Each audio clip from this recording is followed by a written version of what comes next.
Welcome back to the Celtics Nation Rise podcast. I'm your host, Griffin Aldridge. Alongside me are my co hosts, Seamus Darlingo and Daniel Miguel. We are back here with episode 45 presented by Celtics Talk Weekly. And it's at a point in the season where the NBA Finals, and it's kind of a sad point for Celtics fans because I look at this route just to start it off is we should have been there. Like you look at the Pacers, yeah, they're a hard fighting team, but I believe the Celtics could have beat the Pacers in a series, all granted that we're healthy and everything, but there's been a lot of talks around the league and definitely some familiar faces in the NBA finals, so you always got to talk about that as well. But welcome back to the show, everyone. If you guys are new here, you guys will know that this is Celtics Nation Rise presented by Celtics Talk Weekly. We're building up that fan base, with that fan series. So if you guys came from the fan series, just know if you guys want to be involved in the fan series, either comment down below or hit us up on Instagram. We'd love to have you join us. We're going to actually start having more segments in it too. So rather than full podcast with one person, but just tune into that because that is some fun content. But again, initial thoughts, you guys. Before we talk about, the NBA Finals, how's your guys' summer going? How does it feel? Are you guys hurt about seeing the finals and the Celtics not being here? Because this time of year, I know last year I was hyped getting up and ready for the finals. So it's kind of a little sad for me. But Seamus, what about you? I'm not sad the Celtics aren't at this point right now because I'm going to enjoy other basketball teams, right? I'm going to enjoy other stories and journeys. I've highly enjoyed this Pacer run, I will say. And because number one, they didn't beat the Celtics, so you look at their run, and there's going to be no memory of the Pacers who made the 2025 NBA Finals. There's going to be no Celtic highlight reel on their documentary clips later on in time. Like we're not going to see any of that. Number one with the Pacers, but number two, it was a little surreal seeing the Pacers make the finals this year. I was at Game Four last year when the Celtics made the finals in Indianapolis, and I can't lie. When the Celtics made the finals, the celebration immediately started. It was immediate. It was boisterous.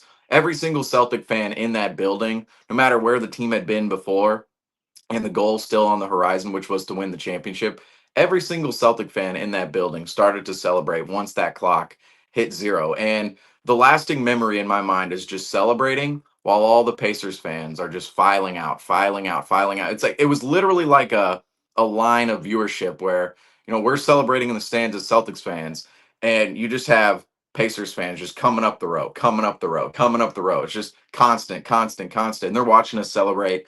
And I'm thinking, there there has to be people out there. There have to be people out there that saw us celebrate last year, whether it was me or other Celtics fans inside the building there at Gainbridge Fieldhouse during Game Four. There had to be people that saw that and then this year came back to Gainbridge Fieldhouse for Game Six and witnessed the Indiana Pacers make the finals. And it was kind of full circle moment, I'm sure, for them and a lot of Pacers fans last year, seeing themselves lose on their home floor, seeing another team advance to the finals, and then the next year coming back and getting over that hump on their home floor to advance to the NBA Finals themselves. That was a little bit of a surreal moment, I will say. It's like the same vibe back to back year. Or the yellow. Wait, this was the shirt. This was the shirt back here. The Indiana Pacers gave out during Game Four when the Celtics made the finals in 2024 last year. But you saw that color all over the stands for the Pacers. Similar vibe, similar environment, similar setting. I mean, the same setting basically as last year when the Celtics made the finals, but it was just a replacement of the team. It was the same ceremony, same celebration, but the Indiana Pacers, they were the team who advanced to the NBA Finals, and their fans actually got to celebrate this time around. And I'll say it was nice to see. It was nice to see. Obviously the Pacers are somewhat of a rival to the Celtics. They're not crazy rivals like the Knicks or the Raptors and the Nets or anything like that, or the Lakers or Sixers. But the Pacers certainly have some history with the Celtics. But I got to say, I've always had respect for the Indiana organization. They've been a team that, and they've been a franchise that is never set on losing. I mean, you think about their tanking period, we call it tanking period. They had Domantas Sabonis, they had Miles Turner, they had Victor Oladipo, they had Malcolm Brogdon. That was their tanking era. Like they had a fairly solid playoff team during their tanking era. And of course, they took a couple steps back in 21, 22, and then 22, 23. And I was talking about that with Rob last night. Is that in the 2023 NBA playoffs, the Pacers and the Thunder, they didn't even they weren't even involved in the 23 NBA playoffs. The Thunder were a play-in team.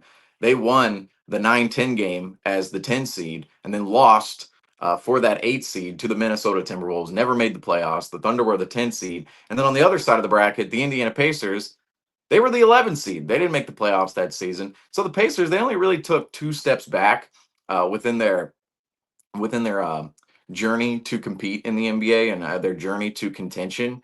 And looking at their entire history going back all the way to Reggie Miller, they've just never been a team that's set on losing. They're always in the mix. Are they always the favorites? No, but you always see them out 4, 5, 6. Indiana's just kind of in there in the playoff picture every single year. Can And I yet say, now, you, now, go ahead, sorry, Griffin. sorry for interrupting, but you talk about Reggie Miller, and I just want to say something funny because it popped up. It's a lasting joke at my job, because there's a really hardcore Knicks fan, and I tell you, after the Halliburton like that, that's what I did the next day, and I tell you No, what, that was an all-time moment. Okay, it that was an was. all-time moment. Like And he did what Reggie Miller couldn't do. no matter all of like every single fan out there, right, of the NBA. I feel like that's just one of those moments you have to respect, even if you're looking at it on the other end, like Knicks fans looking at that. It was we're like seeing this new era of players. They kind of resemble the old era in a sense, and or different eras. You had Jason Tatum kind of doing his Kevin Garnett celebration last year. You have this year Tyrese Halliburton does that choke gesture to the New York Knicks crowd, and that's what made that moment just that moment right there was an all time moment. But what people are going to forget about it is that the Pacers needed to back it up. Right? Normally when you do that, you've already gotten over the hump. You've already done what you needed to do in order to achieve that moment of celebration. But in that moment, the Pacers, they don't win that game one with that shot. It's only tied. It's going into overtime. And if the Pacers lose in overtime, that choke moment, that choke gesture, all of a sudden becomes one of the more memed moments in NBA history Yeah, because it would have been the it Pacers, if would have they been lose the so game, much it means sicker. nothing. But yet it's a Yeah, legendary moment because they win in overtime. And people won't remember that. Yeah, it would have been Daniel, so what were much you more saying? sick if he could have, if it was a three, like if his toe was like just a little bit beyond the line, and if that was the game-winning shot, that would have been like so much more sick. But taking it to overtime and then ending up winning anyways, it's the same moment, same gesture, and it was really sick. In terms of the finals, obviously since the beginning of the season, we already knew OKC was going to make it. Um, but on the East side, obviously as a Celtics fan, I thought, okay, it's going to be OKC Celtics. It's gonna be fun. It's gonna be a very good matchup. But I feel like the only other team in the East that can actually compete with OKC player for player, I feel like is the Pacers. Other than the Celtics, I feel like the Pacers are the second team in the East that can compete with OKC, and I think my prediction is OKC still wins, but it's gonna be a dogfight. I think it's gonna go to. I feel like it might go to six. Do It we might go get to into six. now? Yeah, at 6. I don't know. I don't know. I think 6 or 7. I think OKC still wins unless Spaces just make the complete the upset, which I'm fine with either way. As long as the Cavs are not in it. But yeah, I think finals wise, I think I'm fine with it. I'll probably not watch a game until like when it's like late into the series, like and it's like a tied game or something like that. But I feel like it's still a good series. But I'm still a little heartbroken that it's not the Celtics there right now. So Yeah. yeah, that's where I stand. No, Well, yeah. yeah. I mean, What I'll were say you? this though. I'm gonna continue on. That is the two teams playing in the finals right now. In my mind, two of the deepest teams in the NBA playoffs, two of the more versatile teams in the NBA playoffs, and I just think the NBA playoffs. They're one of the greatest. They're one of the greatest sports tournaments we have. And I understand there's other sports tournaments out there, the MLB playoffs, the NHL playoffs, the NFL playoffs, you have March Madness, all of that grand nonsense. especially March Madness. People are going to debate, oh, March Madness is great. But what I'm talking about when it comes to being the best sports tournament is the right team always wins in the NBA playoffs in the long run. Okay, not always series to series, but in the long run. I never feel like we have a champion where we walk away going, wow, that shouldn't have been the champion. Every single team who's won the title or has even been in the finals, it feels like they should be here. And that's the case with this Pacers team. That's the case with this Thunder team as well. Both of these teams deserve to be in the NBA Finals with the way they've played, not only during the playoffs, but at the end of the regular season. Obviously, the Thunder throughout the regular season. Both teams, I mean, the Thunder, they were on the upward trend all year long, but the Pacers, they really started to play well near the end of the season. They brought it into the playoffs. They upset the Cavaliers in round two. They blow past the Bucks in round one, and then in the Eastern Conference Finals, the Knicks, who are supposed to be either the first or second best team in the East coming into the season. Everybody's slotting them usually at two coming into the season behind the Celtics. They don't have enough horses. They beat the Celtics, yet they don't have enough horses to beat the Indiana Pacers. Yeah. And so the Pacers getting to the point in which they're at, highly impressive. They're the surprise team. And again, I highly enjoy the run because the Pacers organization does it right. They're always building towards winning. They're always keeping themselves in the winning picture. They don't believe in just bottoming out and tanking. And you see a team like the Charlotte Hornets, they've been tanking for half a decade plus now, if not more. The last time they made the NBA playoffs was, I believe, 2016, if I'm not mistaken, for the Charlotte Hornets. Meanwhile, for the Pacers, I mean, they've had multiple iterations of winning squads who have made runs since then, including this one this year and then going to the 2025 NBA Finals. But looking at it on the other side of the bracket, the Oklahoma City Thunder, this is just a fun team to watch. Both teams are very fun to watch. I think this is going to be, I was talking with Rob yesterday about this series is going to be just from a viewership perspective, it's going to be fun to watch. Like, I don't care about the narratives of stars and markets like, oh, no New York, no LA, no Kevin Durant, no LeBron, no Curry. I don't care about any of that. I don't care about the faces and the stature out here.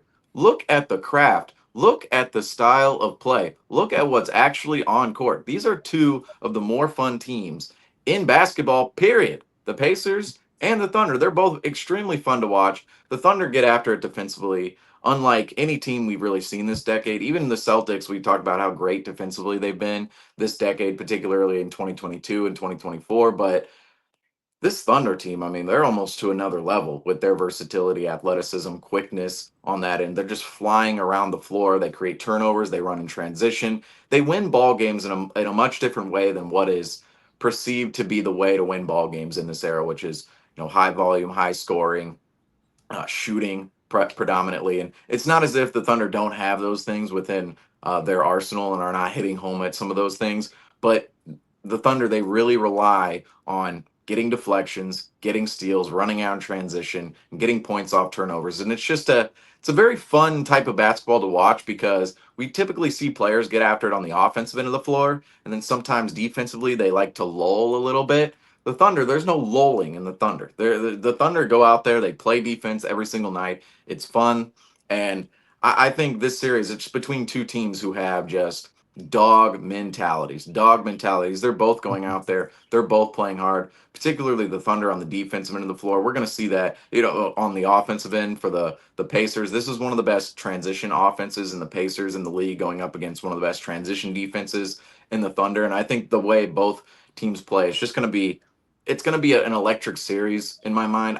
I can see the Thunder steamrolling the Pacers, What do but you at the think same puts time, that? I see the Pacers making it interesting here and there. I really do. I see the Pacers now. Like I really want to say six, but if I were to really like think, is the series going to be tied 2-2 after four games? Because that would entail Indiana steals one in Oklahoma City and then wins one at home. I can see them winning game three or four at home, but it's about stealing a game in Oklahoma City. No, Oklahoma City is 43-7 at home this year, I'm telling 43-7 in 50 games, 8-1 in the NBA playoffs. Seamus, Can the Pacers win one game in I, Oklahoma City? And if it's 3-1 going into game five, are the Pacers going to win that game five, or is Seamus, Oklahoma City going to just destroy the Pacers in game five in that scenario? I'm leaning 5 or 6. I feel like 5 is kind of the realistic scenario in my brain, but this Pacers team, they kind of remind me of that Heat team in 2020, the surprise Heat team. And even in 2023, that surprise Heat team. They feel a little like, oh, they might grab an extra game here and make things a little more interesting than we might um, initially perceive. That being said, I do have the Thunder winning this series. They're the team of destiny. They took out the Memphis Grizzlies in round one. The Grizzlies were seen as that team in the early decade on the come up. The Thunder just make them look like an old rickety squad past their prime when it feels like the Grizzlies never even hit their prime. And then the next round, you have Shea Gilgeous Alexander. He wins the MVP, of course, this season, goes up against the other MVP candidate, Nikola Jokic. The Thunder come out on top there in a 7-game series. Conference finals, the Thunder dispose of another up and coming team in the Timberwolves. Anthony Edwards makes them look like something way less than a contender in that series. And now you see the Thunder and Pacers. This is the I-70 I-44 series. You hop on I-70, go to St. Louis, hop on I-44, go to Oklahoma City. Now you have two Midwest markets in the NBA Finals. But I think Oklahoma City. They're this is their year. 68 wins, MVP, blowing through teams in the playoffs, dominant at home. All the signs are there. Well, Defensively, offensively, all of the signs are there for Oklahoma City. I hope Indiana can make it a great series, but this Oklahoma City Thunder team, just a juggernaut, and I feel like I'm finally surrendering, right? Like I've wanted to pick against the Thunder the entirety of the season. Like, oh, they're too young, Jalen Williams. Like, I don't know if they're second score. I'm conceding. Seamus, I'm I, done. I'm I'm done. I'm telling you, picking the Seamus. Thunder. I'm all No, in on the Thunder. It took me 100 games this season, but I'm all in. The Thunder. They're gonna be an. I hate to call every championship team an all-time great team. 68 wins, domination in the playoffs, and the way they're doing it. This Thunder team might be an all-time great team, but Seamus, I'll just say, I'm telling you though, if I'll just there's a say it. team that could beat them, it's the Pacers. I'm saying this. I look at this and I look at what you said, and I'm gonna steal your own quote. The Thunder, and I remember us saying this, the Thunder haven't went through a heartbreak yet, you know? And you look, obviously, both of these teams, I think, could have lacked a heartbreak. But you look, the Pacers obviously getting upset last year, uh, in 4 games to the Boston Celtics. But I think if there's one team that could really beat these guys, it is the Pacers. And I'm going with the Boston Pacers as, we see a guy posting on Instagram. We're going to get him on. But not only that, I mean, you see our boy out there, Aaron Neesmith. I'll pull these two up. Courtesy of Seamus with these ones. Hold on, you're gonna explain that picture in a little bit, but obviously, I'm gonna just say this.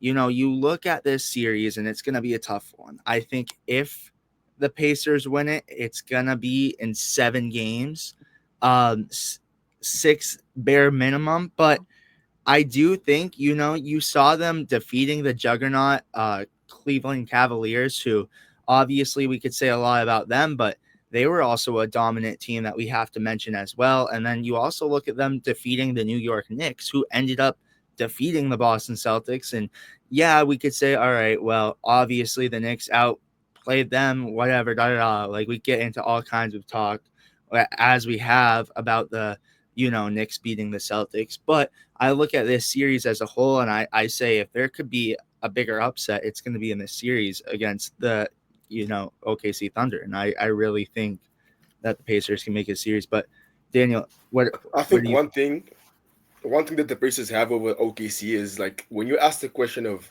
who wants it more, I think that question goes immediately to the Pacers because you mentioned they didn't make it last year after being so close, got to the conference finals and obviously lost to the better team, the Celtics, and you just see them coming into this playoffs looking for something more, looking for some more validation to them being like a top 5 team in the East or a top 5 team in the NBA in general.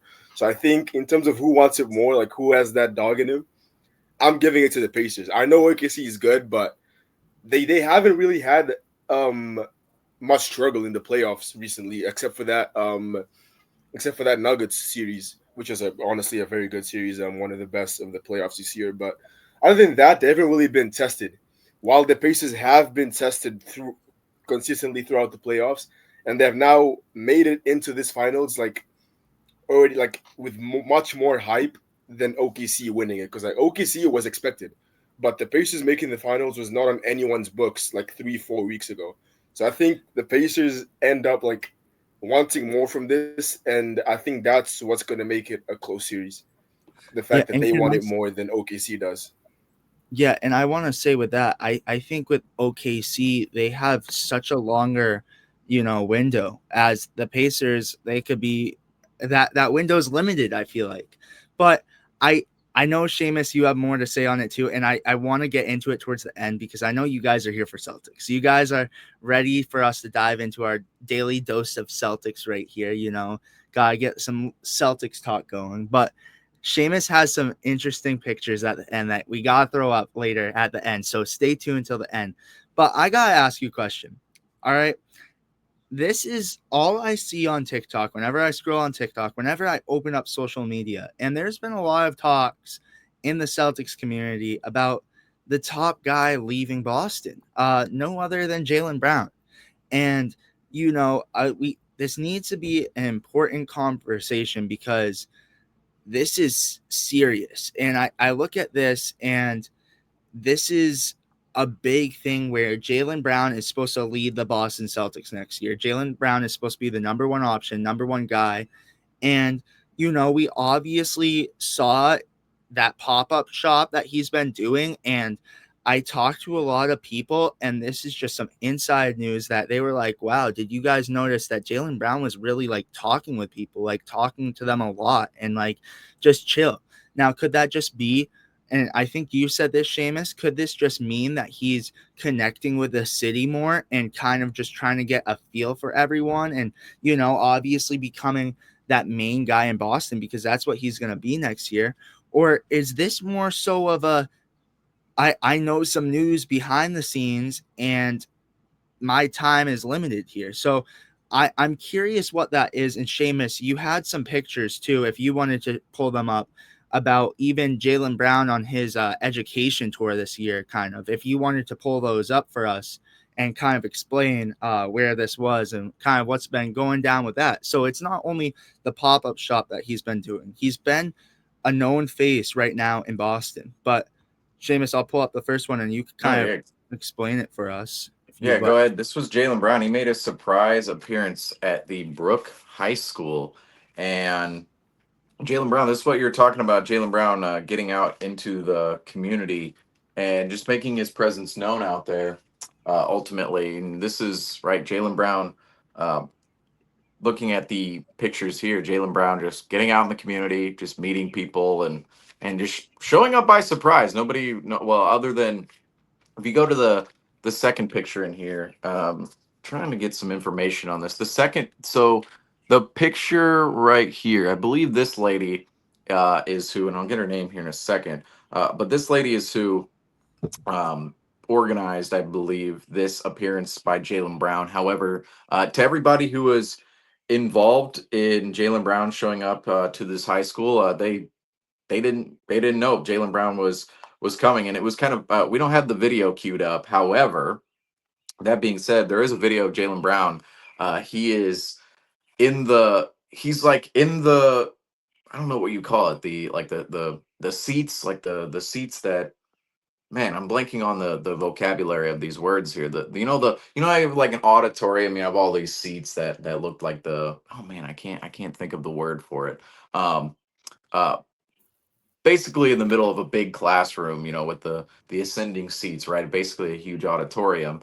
And Jaylen Brown, he just kind of hops out of the seats like he's a student, and like people are like, "This is Jaylen Brown, like this, like he's just right here." And it's like, so that was a little bit of a cool experience for Jaylen Brown right there. Trying to get the information Can I on say, which we have a lot of just general information right now on the Celtics, but just trying to get some general information on that real quick here. But go ahead, Griffin. and I'll pull this one up too. This is from our last episode with the caveman. Go check that out. But he was also at the pop up shop, and everyone's just been talking about it. And I think, and Daniel, if you wanted to give your thoughts really quick, what do you obviously? Oh, Seamus has it. Let me pull some more information on those photos. I'm like, okay, I had notes on these photos, and then we just like pulled them up.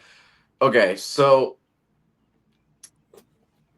this was the Brook High School at. You guys are gonna have to help me with this. Is this Dorchester or is Dorchester. it Yeah. Dorchester? Okay, because yesterday, and we'll bring it up later with Mark Dagnall.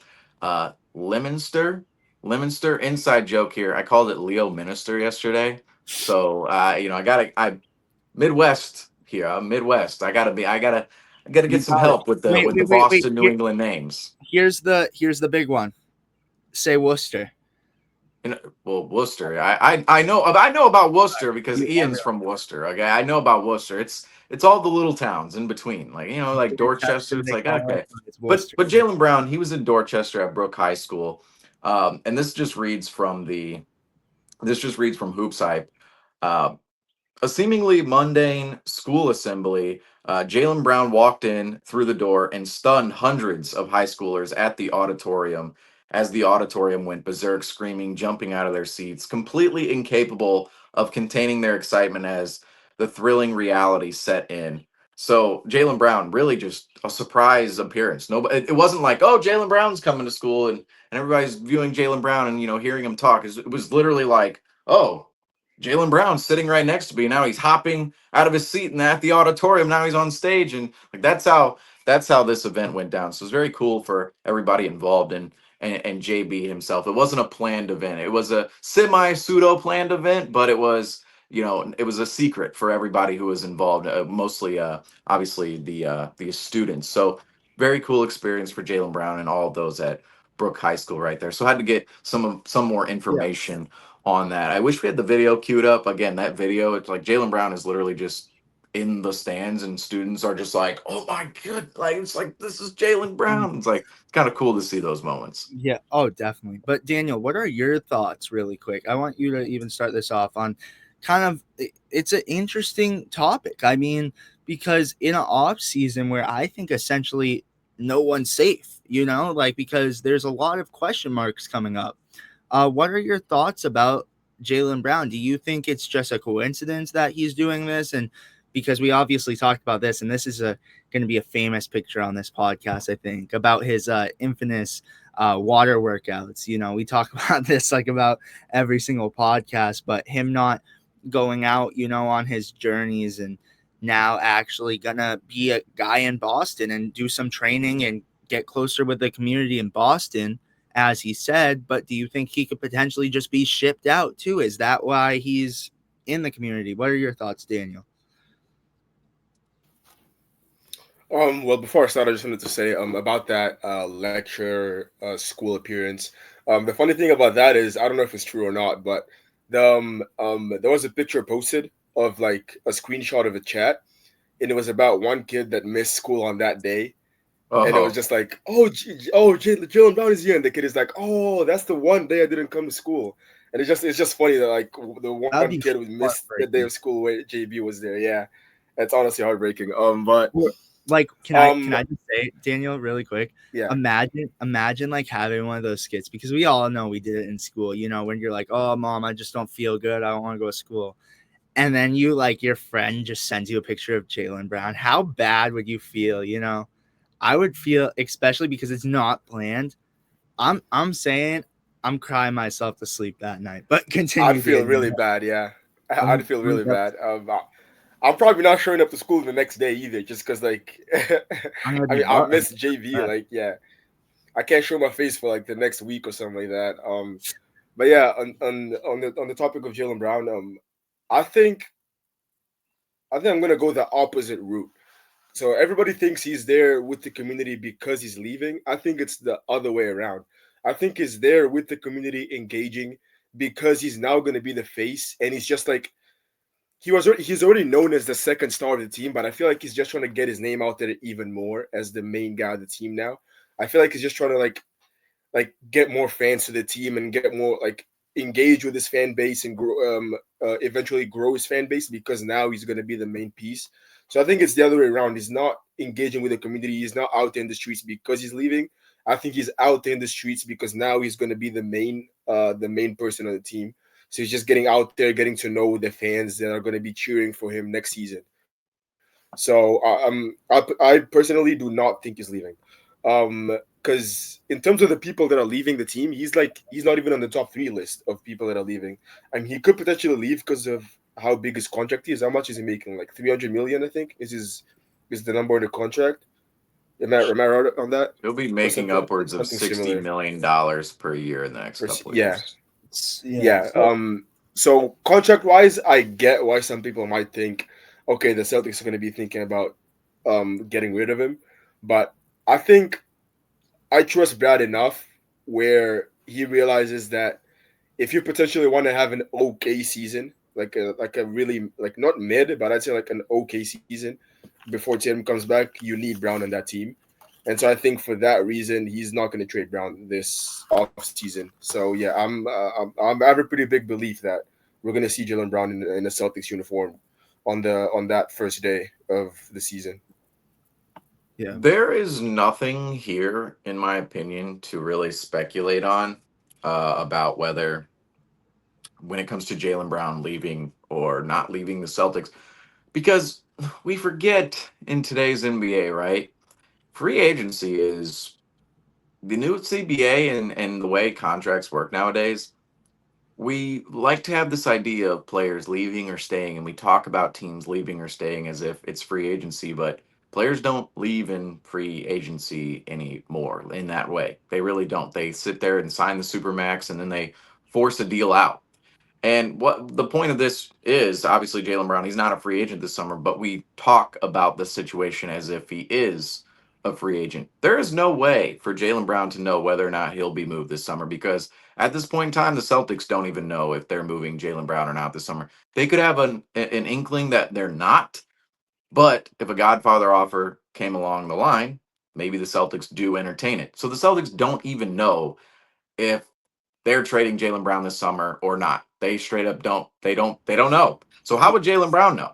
Jaylen Exactly. Brown's not going to know. And players. I don't want to say players are Mhm. kept in the dark, because this is very much a players' league, and players control their own destinies in in a lot of situations, especially when you're harboring a $50+ million contract and you're the face of a franchise, selling jerseys, selling tickets. They're the biggest advertising faces, Brown and Tatum.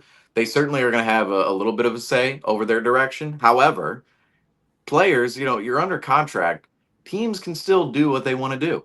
If you're under contract, a team can still, like with Jaylen Brown, the Celtics can either decide, oh yeah, we'll trade you to the Spurs, we'll trade you to the Rockets, we'll trade you for this Godfather offer, or the Celtics, they don't like those offers, they'll keep Jaylen Brown. So at this point in time, I don't think Jaylen Brown knows whatsoever whether or not he's going to be in Boston next year. I'm thinking the franchise and Jaylen Brown are on the same direction of, he's going to be here, he's going to be the star face. This is partially why you have a second star, is when one of them goes out, the other can step in and take over that role, especially this tandem of stars. Like, you look at other star tandems, right? They're not as similar as Brown and Tatum, right? You have Jamal Murray, Nikola Jokic. If, say, Nikola Jokic goes out, well, then you have Jamal Murray, the point guard. He can't replace Nikola Jokic, the center. Meanwhile, in Boston, you have the Ford and Jason Tatum go out of the lineup, and let's face it, he's the point forward. He handles the ball on the offensive end of the floor. He plays forward on the defensive end of the floor, matches up in that way. Well, Jaylen Brown, he's going to be able to come in and fulfill the exact same role, and that's a luxury of the Celtics to have. And I believe the Celtics are going to lean into that next season. And I think Jaylen Brown, just all of the talk around him right now, it feels like he's going to stay. It feels like the team is preparing to have him around next year. So I'd Yeah. say this communal appearances, I would actually lean more. I loved your point, Daniel. I'd lean more on the side of, I think he's actually leaning more into the community, because he knows he's going to become a bigger face in Boston. He's more implemented in Boston, and I think too, this is a stretch where he just won a championship in 2024. The whole team did, right? At that point, they're becoming solidified. They're reaching their peak, right? They're becoming immortalized in the Boston sports culture. Peyton Pritchard, the half court shot, the entire playoff run. It's like, we have our moments, we have our ring, we have our title. These guys who were on that 2014, they're all going to be immortalized in Boston sports history, which we all know is just a robust history to look back at. Under those circumstances, in that time, you're enjoying that time for Jaylen Brown, but now another season has passed. Celtics didn't win the title, and we're back to 2023. Oh, we didn't get over the hump, failure, right? Now the Celtics as a whole, not only Jaylen Brown, but the entire Celtics team has a chance to reflect back on their journey, right? And I think within that reflection, Jaylen Brown can see how much he's become a part of the Boston community, especially over his, what, 9 years now? Yes.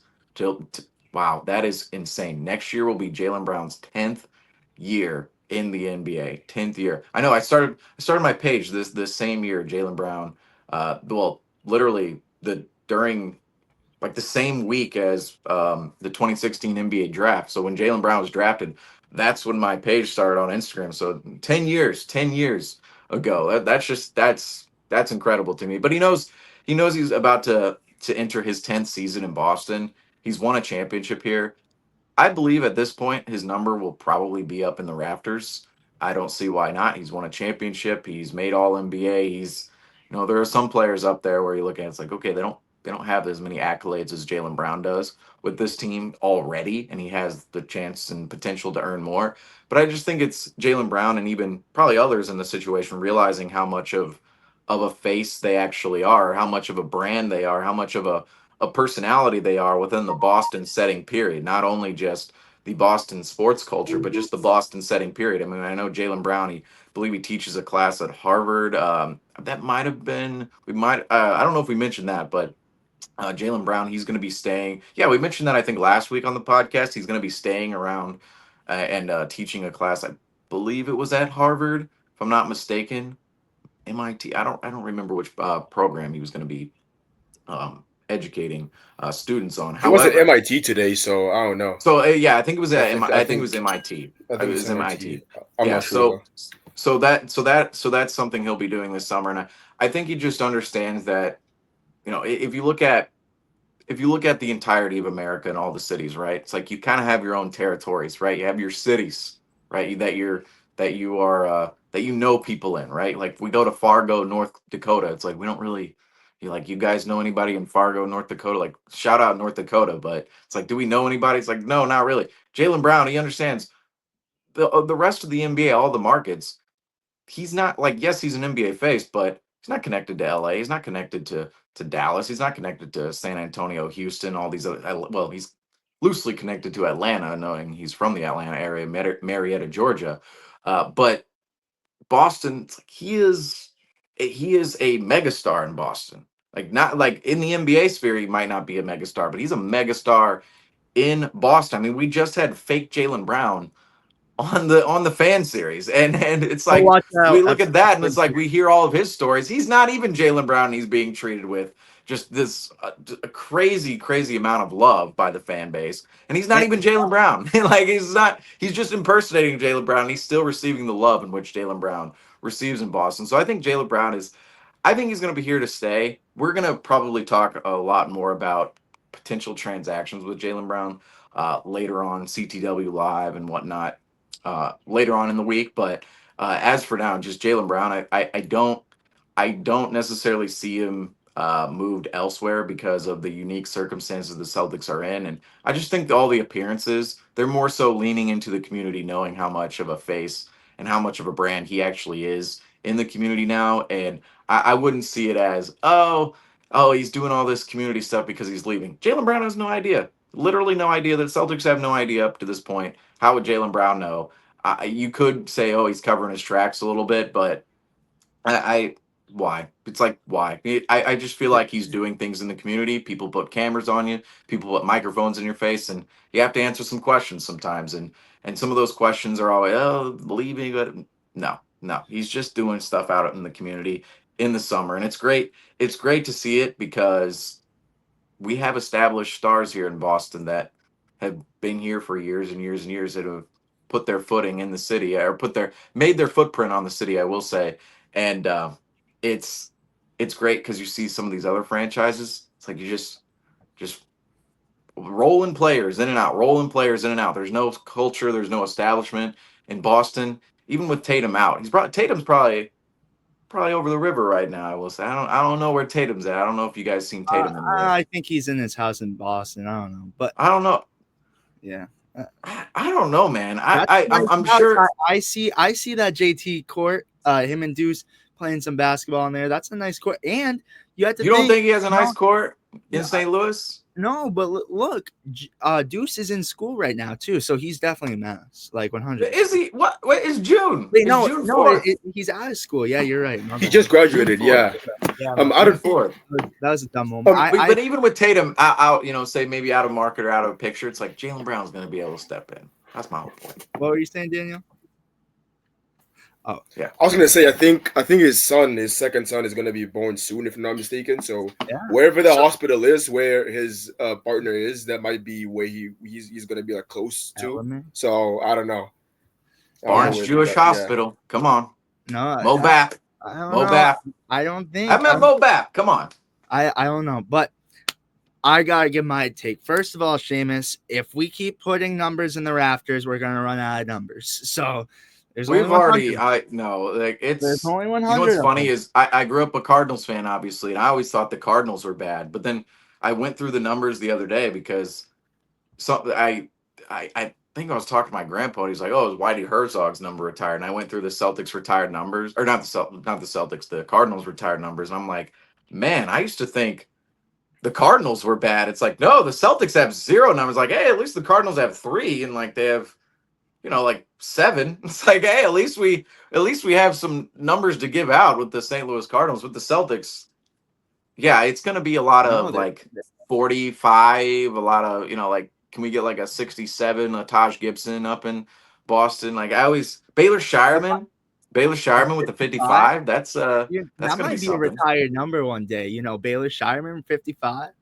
No, 55. The last Celtic I remember with that number, I'm pretty sure we had a Yes, Jeff T. I was going to say, I'm pretty sure we had a preseason member with that number after Jeff Teague, but I don't remember. I don't remember who it would be. It'd be like, a big European white guy, right? Like who's like, kind of a shooter, but he can't. Like, no, because I was going to say Demetrius Sapitsas or whatever, but no, we had Baylor last year, so it couldn't have been him. No, there was number. Yeah, see, here's the preseason guys. I used to be. I would hit at every preseason guy. Now it's like, I understand they're going to be around for a week, and then they go. That's it. like Reggie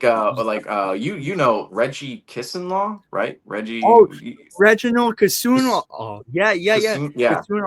Yeah, he. I'm not gonna say anything, but just keep your eyes out, everyone. Everyone, just keep your eyes out on this program. No, but he was the name who was on the Celtics roster for literally half a second. It was like the notification was like, Celtics sign Reggie and Celtics waive Reggie, and I was like, "What are we? We're giving him an extra that was a $50,000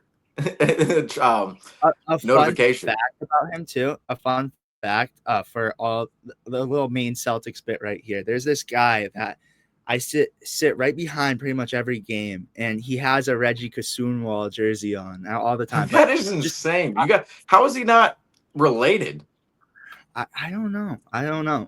You have to ask. That is a rare jersey. Yeah, it's fine. Very. Like where?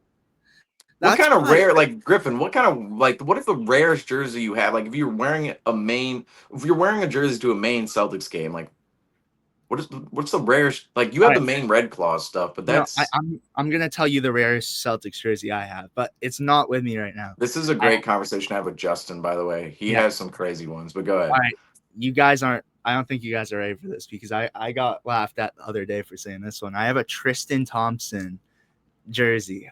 If you guys number big 1-3, in Beantown, Tristan Thompson. If you can't get better than that, then keep looking. The ultimate switch flipper was so adamant that the Celtics would just flip the switch in the 21 NBA playoffs, despite going in as the 7 seed facing the juggernaut Nets and everything going against the Celtics that season. I remember it's like, we're gonna playoff time. We're gonna turn it up, and then I'll say Game 3, respect Tristan Thompson, Jason Tatum. They turned up in that Game 3, brought the Celtics home a win at home. I will say, outside of that, nothing. I will say, I almost got an Evan Fournier jersey too. I was big on Mr. Evan. That one's a rare one, half the season. But I do gotta say about the Jaylen Brown thing though. But really quick, before we get off topic of that too. We already did. Well, stay tuned. Well, we're going back for a second. We're going back.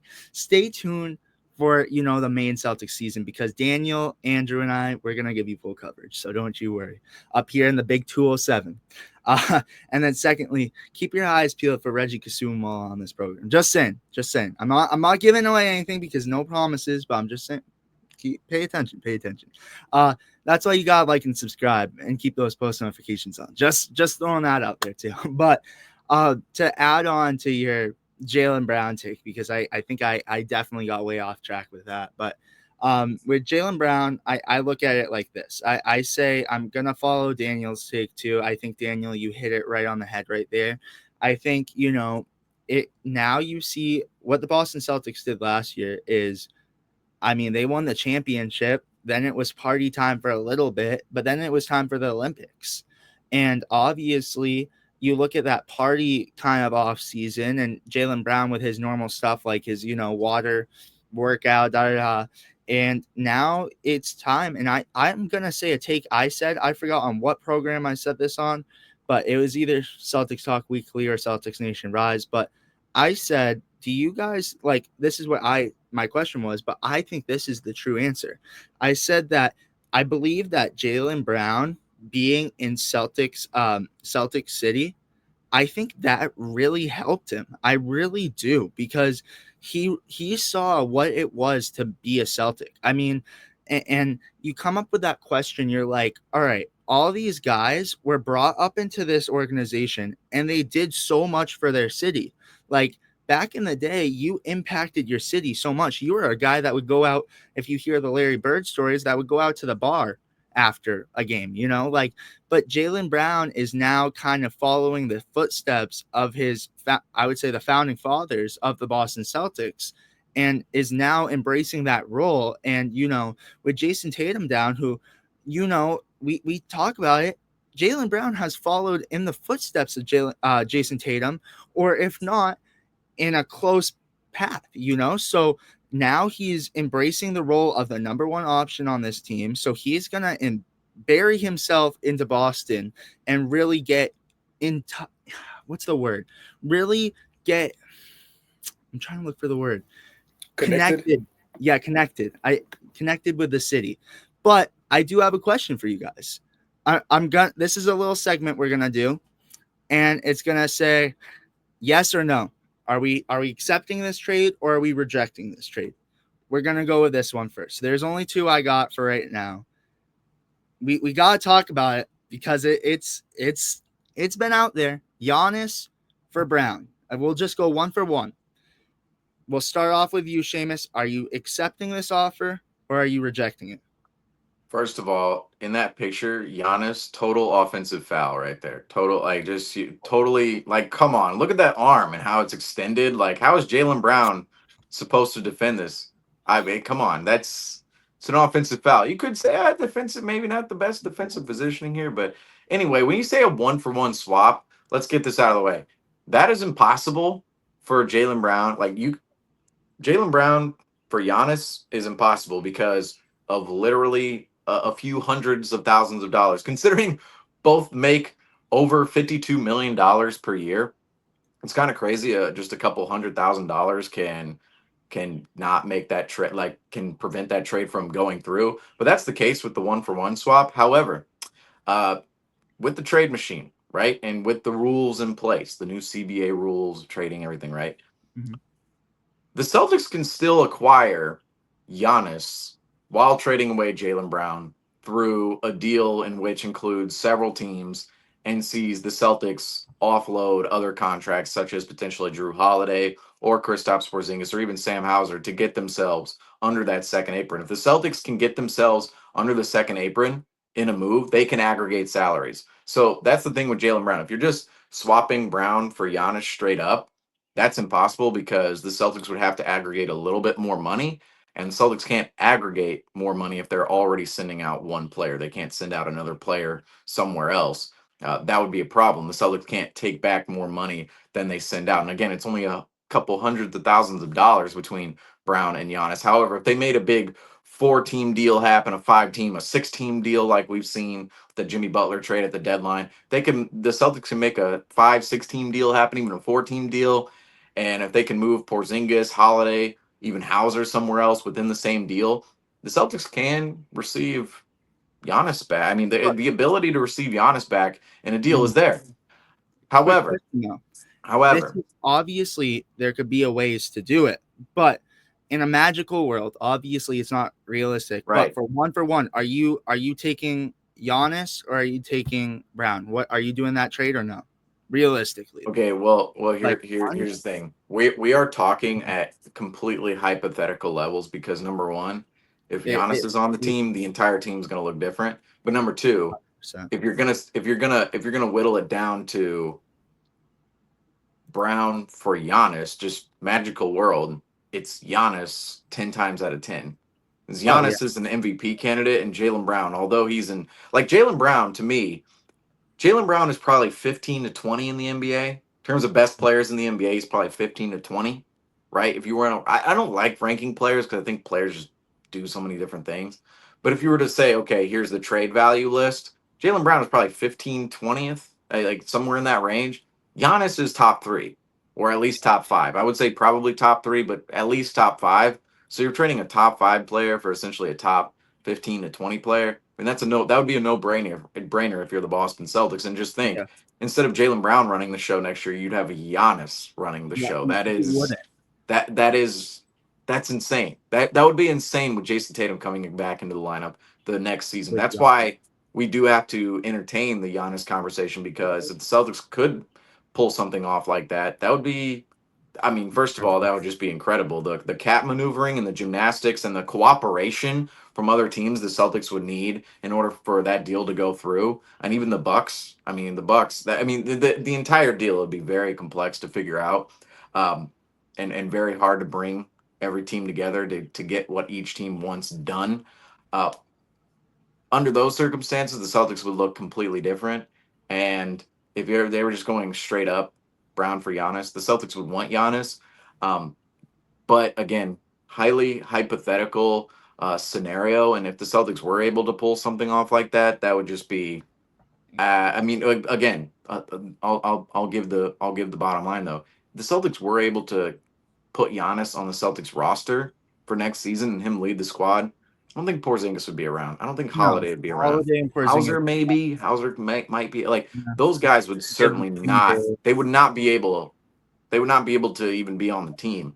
So it does look a little bit different from a team oriented perspective for the Celtics if Giannis were to be on the roster. But yeah, if you replace Jaylen Brown with Giannis as the main ball handler, playmaker, main superstar next season, that all of a sudden ups the ante for the Celtics and even puts them in a category of they're competing for the title next year. The Celtics, with if you have a 30-plus-year-old Giannis on your roster, if you're the Celtics, you have to compete for the title. There's no the reason the Bucks are trading Giannis, or we don't know if the Bucks are going to trade Giannis. They might sit on it. They could sit on it. Okay, like straight up, it might be a complete minute conversation um, in the long run.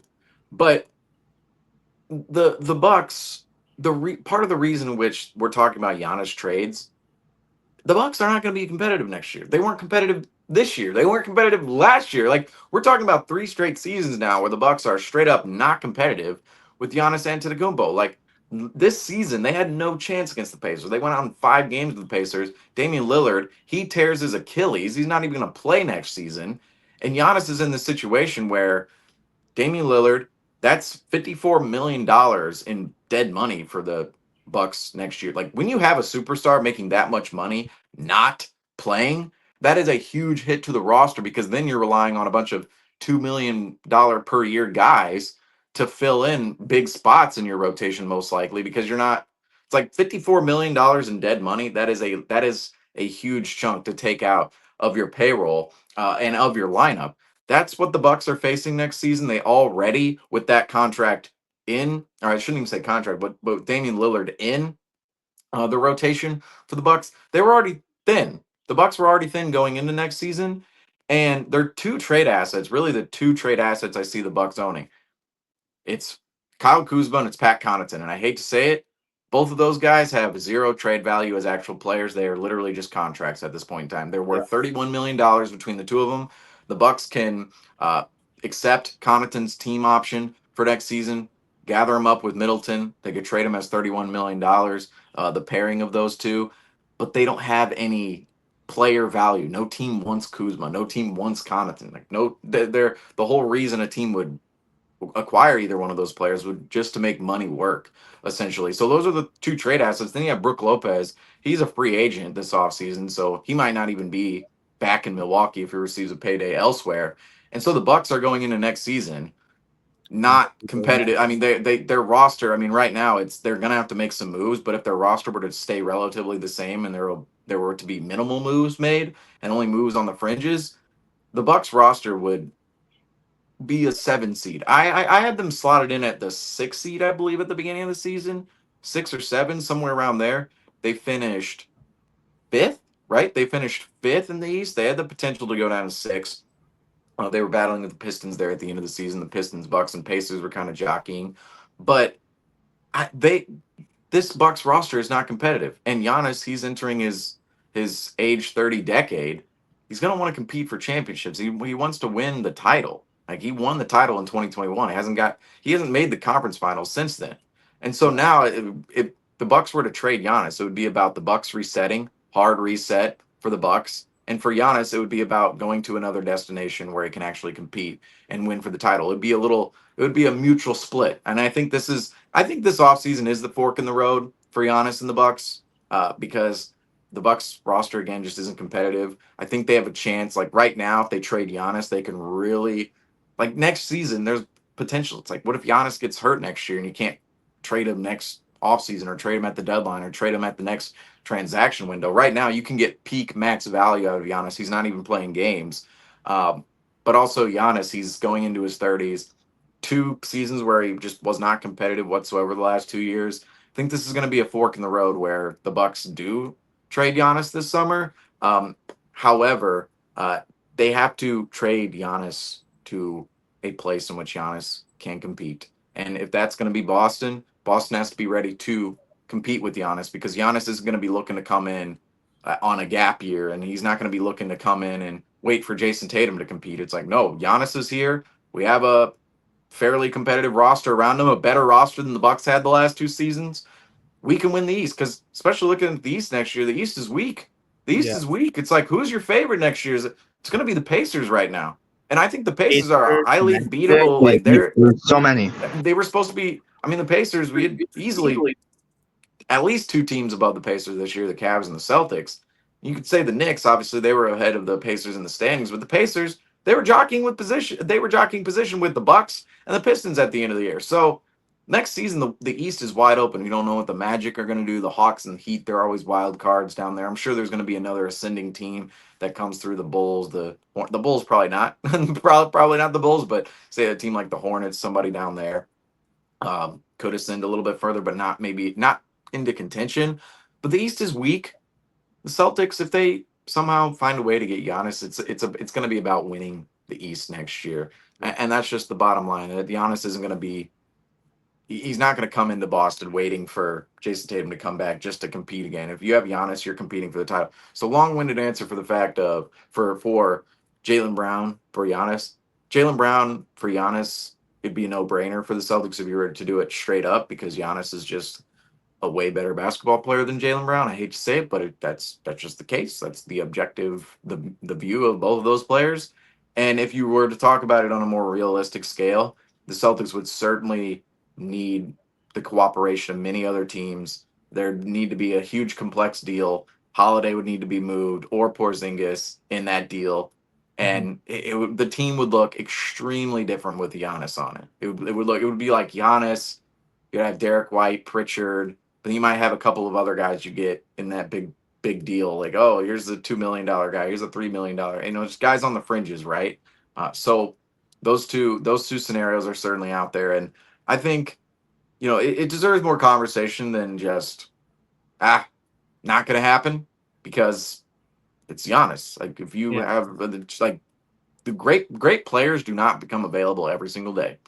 That's Yeah. just the bottom line. If a great player becomes available, like we saw Kevin Durant, he became available back in the summer of 2022. It's like all 30 teams were lining up to make an offer for Kevin Durant. This could be the same thing with Giannis Antetokounmpo, and that's what also makes the Luka Doncic trade so egregious is that all 30 teams would have been lining up for a potential for a Luka Doncic sweepstakes, and instead the Mavericks get one first round pick, Anthony Davis and Max Christie out, and I think that was it. Like, did you do another at somebody else? Did somebody else? Markeith Morris was sent to like, but regardless, it was Max Christie one first round pick and Anthony Davis essentially for Luka Doncic. It's like you could have mined offers out of the 29 other teams, and they chose the Lakers, just middle of the road, like one first round pick. Again, Giannis, he's going to be though in that like the Bucks can handle this a lot better. They can shop Giannis on the market and actually get what they want. And maybe the Celtics are a team. I think the Celtics could be a team that gets involved regardless. I don't see like maybe the Celtics don't trade for Giannis, but maybe in a big 5-6 team deal, can the Celtics get involved in that somewhere to get themselves more picks or to alleviate themselves a contract like a Sam Hauser, maybe even a Porzingis or Holiday they can fit somewhere in the big grand scheme of trades. Because what need be mentioned about this summer is there are going to be massive trades. I think there are going to be 5-6 team deals because that's how teams get it done nowadays. There's too many restrictions on teams just going one for one back and forth. But if you rope a lot of things together, move around a lot of salary, do the gymnastics of that and get yourself under the second apron or get yourself under the tag, like wherever teams are trying to get themselves, I think we're going to see big deals this summer because that's kind of how the league is maneuvering nowadays, where it's like, okay, this achieves this for this team, this achieves this, and now this loopholes this restriction we have here. I think that's what we're going to see this summer. And under those circumstances, I mean, any team could get involved in a Giannis sweepstakes, much less the Celtics. Yeah, what are your thoughts on that though, Daniel? I think there's two sides to this. I think on the first hand, I agree with Seamus. If I'm if I'm Brad, obviously I would take Giannis over Brown. If it was a conversation. But on the other hand, I think something else to think about would be, yeah, you get Giannis for the next season, and obviously you become a better team than what we have now with Tatum out. But I think the season after next season, I think we'd start to have some conversations about, Tatum's coming back, he's already back, and I think with Giannis on the team, Tatum is a different player. I think he becomes less of a player because Giannis is seen as a ball dominant player. The other thing, obviously, is that they're both the same position. So you might move Giannis to the five to have Tatum back at his four position. And I think Tatum will see less of the ball, which means he's going to average less points, I guess, for the rest of his career until Giannis leaves or until he leaves. Average less assists, less rebounds. Like you'll basically see Giannis be who he is, and then Tatum being less of a player, which I think is something else to think about. It's another conversation to be had in the organization. But I think me personally, I would make the deal. Sure, I'd do it. But there's a lot of things to think about when it comes to like the season after next season. Yeah, no, I agree with you 100%. It's definitely like Seamus said, a move where it's not it wouldn't happen a player for player right there. It couldn't, just wouldn't happen. Logically, it wouldn't. But if I were making this move, I would say 100%. I mean, you're getting Giannis onto the Kupo. He's incredible, and he's a guy who can instantly be a difference maker. And pairing him up with a superstar in Jason Tatum, I think, is a deadly move. And it's one where it's one that you could see. Like, I love Brown, and I will admit there were times where my Brown relationship was up and down, where I was like, oh, I not big fan on him. And there's times where now I'm in a point where I'm accepting Jaylen Brown becoming the superstar of this team next year. And I'm excited to see that. I'm excited to see what he's going to do in Boston. So I think the other thing is, too, it's you don't know what can hold for the future with Jaylen Brown because he's young. He's younger than Giannis. And honestly, we haven't seen what he can do without Jason Tatum and the player that he could kind of develop himself into. So it's definitely a lot of question marks because you know what you're getting with Giannis. With Giannis, you know you're going to get an MVP candidate, a top 5 player. With Jaylen Brown, I think the ceiling is still high with him. I think there's still a lot of, questions. So I'm saying yes because you know what player you're going to get. but it's definitely one worth a conversation. So I'm gonna pull up. We're gonna do a couple more players, and then we'll get into close this show out. It's gonna be Seamus and I now. So now this is the next one. All right, again, crazy world. Are you doing? Are you doing Durant for Jaylen Brown, Seamus? One player deal, yes or no? Nope. You Nope. are not. We had a 30-minute conversation on this back in, I want to say, March, maybe early April, about the Yeah, Celtics go and check Kevin that out. Durant. And so we had that clipped up. It's also it's in podcast form, but it's also in clip form. So we had a 30-minute conversation on that and why just I don't I mean Kevin Durant, he's become a player where, oh Episode man, it's 31. By like the way. he to me is still a very good basketball player, but he's not really what teams want to build towards a title right now because the Suns, and they're the 11th seed, the 11th seed.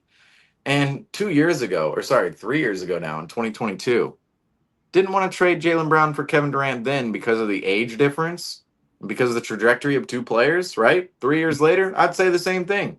Same thing. I mean, Kevin Durant's 3 years older. Just think 2022, it was seen as, I don't know, Kevin Durant a little old. 3 years later, we're gonna go and trade for Kevin Durant, and we're gonna trade Jalen Brown. Mhm. Just it's not happening. And you'd be pairing two superstars too in the NBA, the two superstars with the Achilles tears, with Yeah, I, Durant and Tatum next year. Not next year, but the season beyond next season. That would be a little sus in my mind on the health front. Like, okay, like how durable are these two stars going to be? And just the timeline. I mean, Tatum, he's 27 years old. Durant, he's closer to 35 than he is to Tatum's age. So to me, I'm not, which, when I say closer to 35, I want to say Kevin Durant might be exactly 35. Let me check this out real quick. So Kevin Durant, his age right now, just to get this right. So Kevin Durant is 36. so yeah, no, Wow. He'll he be definitely. 37, Griffin. He'll be 30. Now, this is where it's like we have to realize these players. Look, we have to realize these players are seriously like there is a point in which they get to where they cross the line of their peak value. Like Kevin Durant, 37. He's going to be 37 in September. So he's going to be 37 by the time next season rolls around. 37. Tatum Yeah, is 27. The timelines don't match no, whatsoever. And not this at is all. where it's hard to see any team just giving a boatload of assets for Kevin Durant.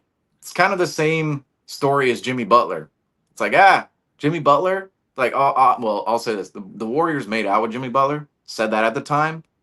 I think a team will make out with Kevin Durant as well, where it's like, oh, wow, we got Kevin Durant for this price. This is amazing. I think that's going to happen. But it's part of the same conversation where it's like, okay, Jimmy, how durable is he going to be? His team, his former team is unhappy right now. It's like, what will that like? How will that play into the culture he's stepping into? Just 37. I mean, you think about 37 years old next season.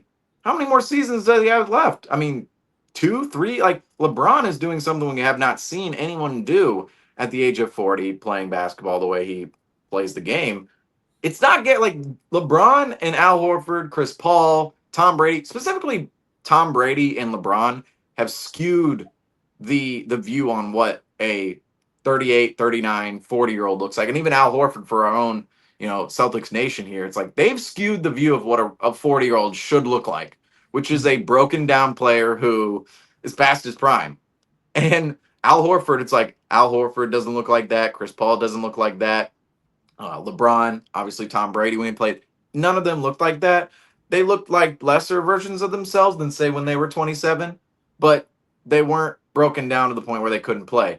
Kevin Durant is 37. It's not guaranteed by the age of 39 he'll be the same Kevin Durant. And No. that's only 2 seasons from now. 2 seasons. So it's a hard no simply because of the age. But also, I have other concerns with Kevin Durant when it comes to leadership, period. I think he's just a pure hooper. I think he's somebody to you have a chill time with him, right? You can go out on the back porch and smoke with Kevin Durant, chop it up, talk about the universe, but he's not really Like I don't see him as this like forceful, get everybody on the same page leader vocally. Like I see a LeBron. I see LeBron as that type of leader. I see Curry as a lead by example and spiritually uplift people with his energy and his positivity. Durant's kind of this mild, neutral personality. It's like, does Durant really like anybody here? It's like, does he like if you're a teammate of Durant, you're sitting there thinking, does he like us? Does he like me? Like I don't. That's why I feel like him and Kyrie get along. It's like they're two very intellectual human beings, two intelligent human beings, and two guys that I'm sure would be, they're if you're to hang out with them in a just setting outside of basketball, I'm sure they're great people. But as leaders of a basketball team, we saw Katie and Kyrie. That didn't work out in Brooklyn. I'm talking about Kyrie now, and I'm primarily focusing on Durant. Durant just doesn't strike me as a natural leader. Just Yeah. does not just if he's going to come in and be the top tier 1A superstar, it does not strike me as the natural leader the Celtics culture needs and wants. So Durant, there's some personality concerns there with me. He's been on a lot of unhappy teams. Golden State, Brooklyn, now Phoenix, a lot of unhappy teams, right? 37 years old. And I just think Durant, it's like, okay, if you're going to last 4 rounds in the NBA playoffs, that's there's a reason prime teams and young teams make the NBA finals and not old teams. I mean, when I say old teams, I'm talking about, guys in their 35 and beyond. You can say veteran led teams, 30 to 35 year old led teams can make the finals, of course. We've seen that plenty of times. But when you're getting upwards of 40 years old and where Kevin Durant is now, it's like those players are typically not leading teams to the NBA finals. It's really really hard to go through 4 rounds, play intense defense every possession, be engaged on the offensive end of the floor, especially the way Kevin Durant plays and every superstar, their usage on that end of the floor. It's very hard to do that for 4 rounds when you're 36, 37, 38 years old because of the stamina. It's because of the stamina and physique. Just it's a natural human phenomenon. Durant is going to be 37. He's already, I would say, a little bit lesser of a player than he used to be, say in Golden State. Still a tremendously good player. And that's what makes this so tough. Is just Durant's still a great player, but I don't think he's going to have the defense to go 4 rounds anymore, the athleticism, the durability, and just the personality to lead a ball club. It's like he's going to have to be a second banana somewhere. And it's like, where does he has to find his next Golden State destination, right? Where he can be second banana and he can just kind of slot into the culture that's already existing and fulfill a role. He can't be the main guy, which is unfortunate because his contract leads him to being the main guy. So straightforward answer of Jaylen Brown for Kevin Durant. Hard no because of the timelines, because of the personality, because of the unhappy teams of Kevin Durant, just because of where Kevin Durant is in his career with his ability right now, defensively specifically, and just the implications of what that means for going 4 rounds in the NBA playoffs and the future of the Celtics. If the Celtics were to trade for Kevin Durant, it would purely be for jersey sales. It would be for ticket sales. It would be for everything but winning, which is not what the Celtics stand for. They've never stood for just making a move based on aura and not winning. That's Yeah. never been what the Celtics are about. Seamus, I think you could guess what my answer is. And go watch episode 31, and it's a Celtics Talk Weekly clip. But I Yeah. hate this thought. I hate when the rumors pull back up. Oh, you guys knew I was irritated. But like you said, Seamus, I'm gonna say hard no on this. This is just doesn't fit Boston at all. And like you said, trading for a 37-year-old just doesn't make sense. Like why would we do this? No, absolutely not. Um, Here's my next one though, and this one could be a little fun one. This one I think sparks a little controversy because the Celtics obviously with Porzingis, probably gonna move on from him. Is Sabonis a guy that we kind of call the name because the Celtics always need a center? What are your thoughts, Seamus? Do you like it or do you hate it? Jaylen Brown, Um, it Sabonis. would have to be some sort of Drew Holiday Porzingis type of swap. I don't see the Kings doing that just because I think the Kings like Sabonis. I Yeah, think I think it's one of those things too where the Kings traded Halliburton for Sabonis, and now I don't think the Kings want to admit defeat on that trade. Now, what the funny part about that trade is it's not overly egregious because it's like, okay, the Kings did trade for an all-star center. but they gave away maybe, a top player in the East in Halliburton while doing so. And obviously, Halliburton's in the NBA Finals right now. I think the Kings are going to want to stick with Sabonis, just for the optics of that Halliburton deal, but also I think they actually like him on the team just in general.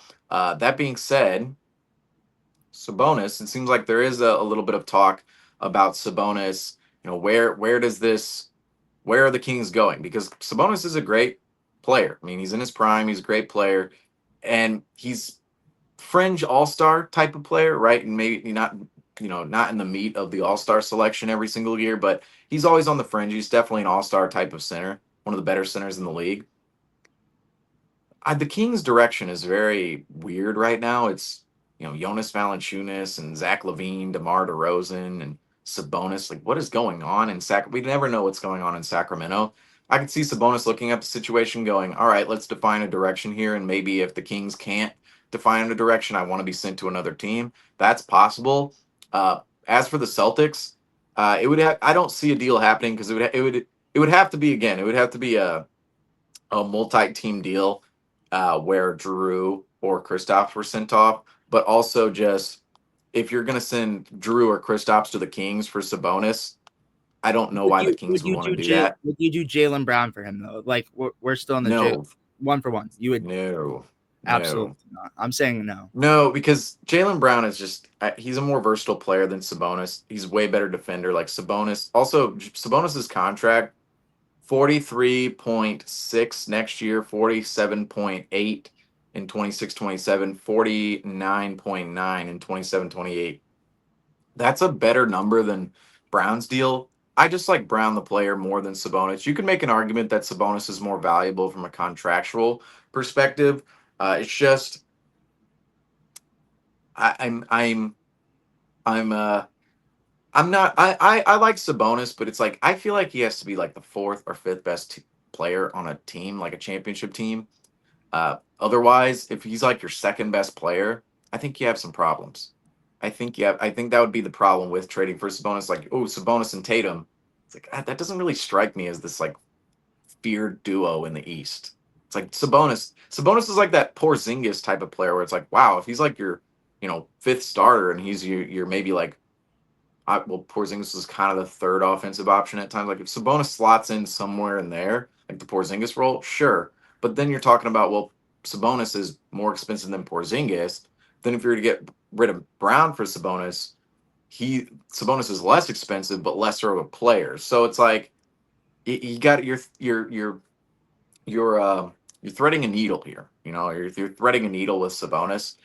I I don't want to be in the Sabonis business if I'm the Celtics. That's just point blank. I like Sabonis as a player. Just his contract is a little hefty for the player he really is, in my mind. It's a little like almost $50 million for a player who I know I don't I'm sorry, I don't like bigs who struggle on the defensive end of the floor. It's like my idea of a big is somebody who is supposed to be your defensive anchor. Like at the very least, he's supposed to be your defensive anchor, like an Al Horford. Kristaps Porzingis, he's not a crazy defensive anchor, but he has length. He has the shot deterrence. You think back to Robert Williams, just how impactful he was, and even back to Aaron Baines in 2018-19. There was a reason Aaron Baines was in the starting lineup next to Al Horford, the Twin Towers there, because Aaron Baines was a tremendous defensive presence for the Celtics and rim protector. Sabonis is not that. He's not a tremendous defensive presence for any team, or won't be.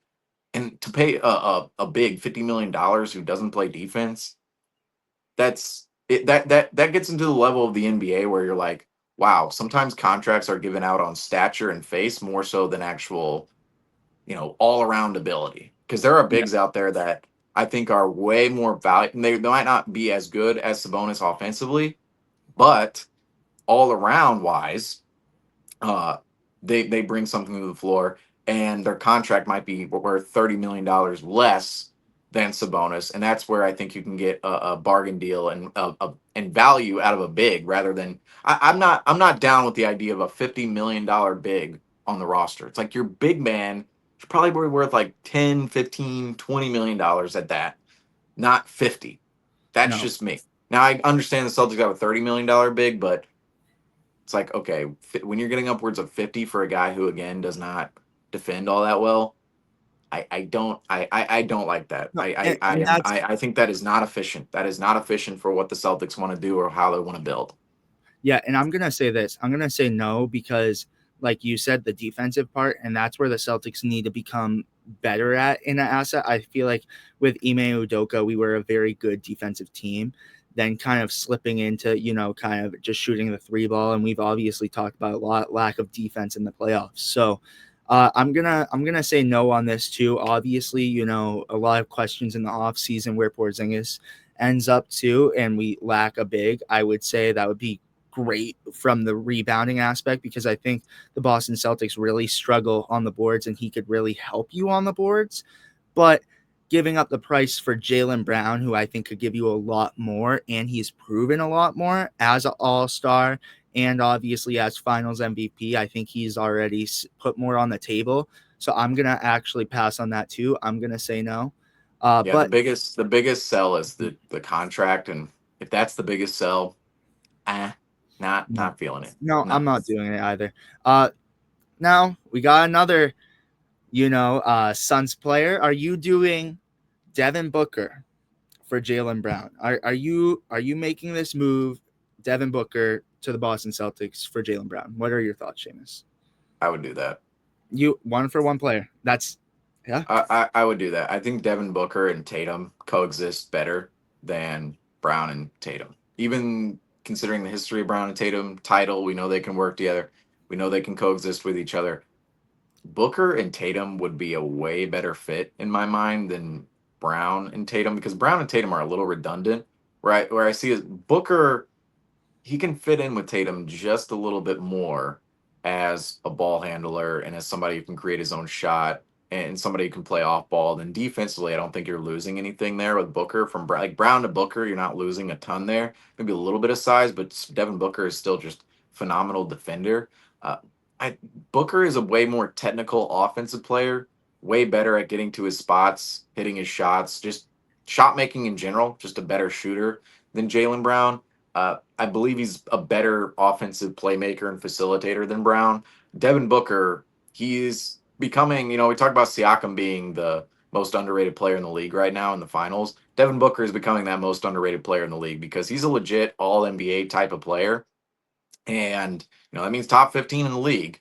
And Devin Booker, he's on an 11 seed Suns team, and people are going, Booker. Like, there's something to be said. The fact that Booker and Durant couldn't lead the Suns to a better record this season, that was very perplexing. You could certainly smear that on, or that's a smear on Devin Booker's resume. But Booker, he's just a better all around player than Jaylen Brown. They make similar money. They do. They make 50 like upwards of $50 million. They make similar money. Phoenix could explore a trade if they got more asset. Like they got Jaylen Brown and assets for Booker. I think Phoenix would explore doing that. On the Celtics side, I think Devin Booker and Tatum together would be a phenomenal pairing. Phenomenal, and that pairing could too. They could win the East, not next season, obviously, but in the future. And Booker fits the timeline. Booker is on the same timeline as Tatum and Brown. He's not a crazy young guy. He's not an old guy. He's right there in his prime, and that's what's also important for Devin Booker too is he has to find like if the Suns are going to move him this summer, he has to find himself on a team that's willing to compete and win. Celtics are going to be able to do that with Booker, and the only thing is Booker. If they were to trade Brown this offseason for Booker, Booker's coming to a lineup next year that doesn't include Tatum. He'd have to wait a year for that. That would be the complexity in that. But if it were to happen, I'd be all for it. I am I've turned the corner on Devin Booker. I mean, obviously the 21 finals run does something for his resume, but I don't think people understand how great of a player Devin Booker actually is. And just compared to Jaylen Brown, it's a lot of the technical issues on the specifically offensive end of the floor. It's like a turnover problem with Brown, a little inconsistent, a little streaky as a shooter, not a totally natural playmaker. Whereas Devin Booker, I think he polishes all those areas a lot better than Jaylen Brown when it comes to the handle, shot making, playmaking for others. I think Devin Booker has a little bit more in his arsenal than Jaylen Brown. So under those, pretenses, Brown for Booker, straight up, the money, everything. I would go yes. I would go. I would take a Brown for Booker deal out there. I would, probably contemplate it a little bit more than we're contemplating here on this broadcast. But just initially, I'm going, yeah, Booker would be a slight upgrade over Brown. Like for as great as Jaylen Brown is, like Devin Booker is. I Mhm. like I that's why I hate the compare. I don't like comparing players, right? Because everybody does something different. But Booker comparing him to Brown, it's like Booker just does a lot of things better than Jaylen Brown, and you're inevitably bringing just better aspects of what Jaylen Brown doesn't do into the team. And under those circumstances, you're putting yourself at an advantage to win. If you're the Celtics, you're maximizing your window of contention potentially and efficiency Amos, within that, right? I'm gonna say no. I'm gonna say no on this. Do you want? Can I explain why though? I understand your reasoning on definitely he's better in the parts where Jaylen Brown struggles, but I think this. I think if it's a 1-for-1 player swap, I'm sticking with Jaylen Brown because he knows the system well. And yeah, you get that 1 year acclimation for Devin Booker to fit in with the system before Jason Tatum comes in.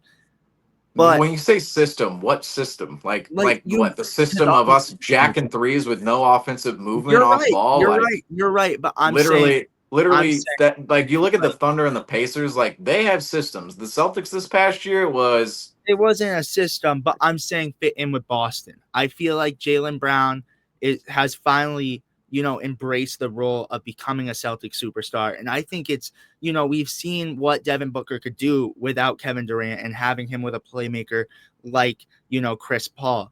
But we've never seen what Jaylen Brown is capable of without Jason Tatum. And we're going to see that this year, opposed to kind of what we've seen with Devin Booker being the leader in Phoenix, So that's where my thing is. I feel if we are talking this trade once Tatum comes back, it would be definitely a more conversation for me. But I want to see what Jaylen Brown can do and become without Jason Tatum. I was gonna text you about this, but when you put up the next thing, I'm gonna go grab a charger real quick. So total unprofessional moment, folks, but I was going to text you about this, Griffin. I'll just say it Okay. over the broadcast right now because otherwise my screen's going to turn black. So keep All good. talking. All good. No worries. So I'm just going to go as far as say no. But this is going to bring us into our last one. And when Seamus sees this, he will understand. You We're got, back. We're back. we're Just 2 feet back. away. We just had to Okay. hop off camera for it. So you see the guy right here. Are you trading Jaylen Brown or Cooper Flag? And you can't say Cooper Flag yet, but are you trading him to Dallas for the #1 overall pick? Because Probably because Cooper Flag could be as great as Jason Tatum. so you're And saying so yes. yes, but yes, because it would give you an out of this. Like you could It's hard because you're basically with Cooper Flag saying you're starting a new window, right? You're Mhm. starting a new window with Cooper Flag. Compared to like if you keep Jaylen Brown on the roster, there's a chance you win more championships later on down the line with Tatum and Brown, right? If you trade Jaylen Brown away, it's like under those circumstances, you're probably if you're trading Jaylen Brown away for an 18-year-old, you're probably punting on your title window with Brown and Tatum. Yeah. Probably.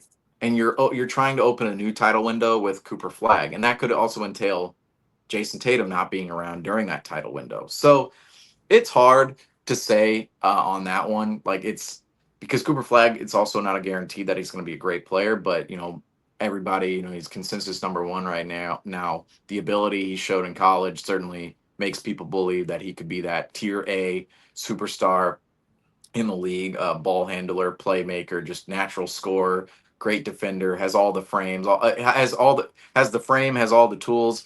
Cooper Flag, I think is going to be a tremendous player in the NBA, but there's still going to be a risk if you were to trade. No, Jaylen Brown, Cooper Flag has way more upside than Jaylen Brown. Like Cooper Flag could turn into the best player in the league one day. Mhm. Period. So Yeah. that's what you would be trading Jaylen Brown for. But again, you'd be punting on your title window. You'd be shifting your timeline. You'd be taking an unguaranteed route. I would say you would have to say yes if you're the Celtics, right? You'd have to say yes, You have to. but it'd be a reluctant yes. It would be one of those where it's like, all right, I know what the right thing to do is here. It'd be one of those things where you're like, I don't want to do this, but we kind of have to. because if you're gonna like, oh, because just think, you're Cooper Flag could be this goes back to the Giannis conversation of Cooper Flag could be a top 5 player in the NBA. Jaylen Brown is a top 15 to 20 player right now. Say you trade a top 15 to 20 player for a top 5 player who's going to bloom in X amount of years. And who knows, like Jaylen Brown, how many years he has left in his prime, period. Like you just never know with these things. Obviously, Tatum, I mean, he's in the meat of his prime, just entered his prime, and he's already out with an Achilles injury. You never know what can happen with players. But that goes, for Cooper Flag too. You could just be a dud in the NBA. Let's face it. I mean, Zion Williamson, if you were saying like back in 2019, trading Jaylen Brown for Zion Williamson, everybody's going, of course, you have to do that. Today, I don't think you'd do that. I don't think anybody is trading Jaylen Brown for Zion Williamson today in the NBA. Oh, absolutely not So for that. from that perspective, it's you know, I it's one of those things like you kind of have to do it because the number one overall pick, it's consensus Cooper Flag, but it'd be one of those things that'd be really tough to do from the Yeah. Celtics perspective, and just you'd be punting on your title window. That'd just be really hard for me. You're literally, you just built for the past decade this title window, if you're the Celtics, and just punting on that for the Cooper Flag, that would be a really hard thing to do. It's just one of those scenarios where it's like, I obviously it's not going to happen, but if you were to, it's one of those fun practices, right? It's like fun practice. If this were brought up on your desk, right? Like, oh, this comes across my desk here. It's like, what would you do with this?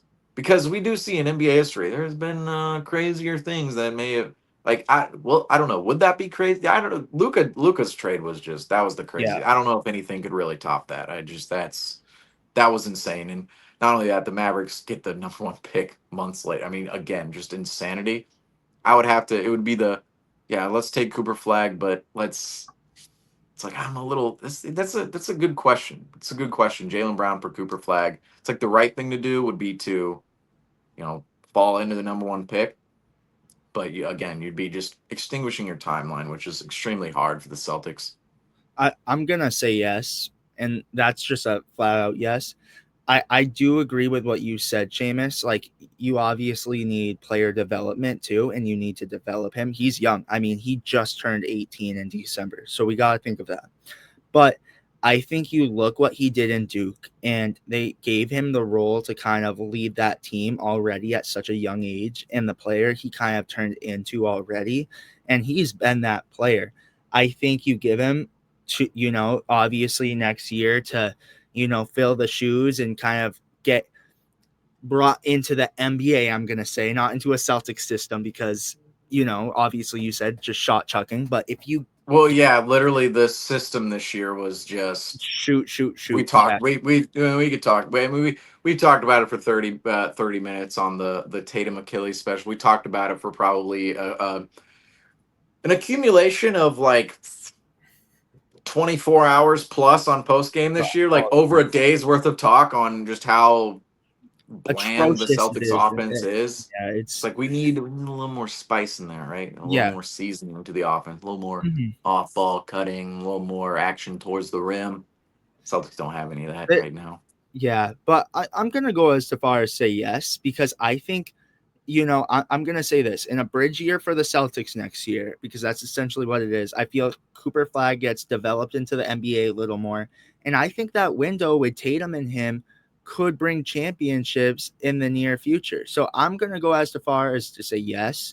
I like this move, and I like this move because it kind of embraces that Celtics feeling from Celtic City again, where you're bringing in the hometown kid. You're bringing in the guy who was brought up in the Northeast, and obviously Maine, where I'm from, and you're bringing in the guy who I think if he's gonna give his whole heart and sweat, which he is, he's gonna give blood, sweat, and tears for whatever team he goes into, but it's just gonna be a little more if it's with his hometown team being the Boston Celtics and having obviously a mentor in Brian Scalabrine who brought him into this, the role he's in. So he would have more to give to the city, I feel like, and it would make him overall a better player.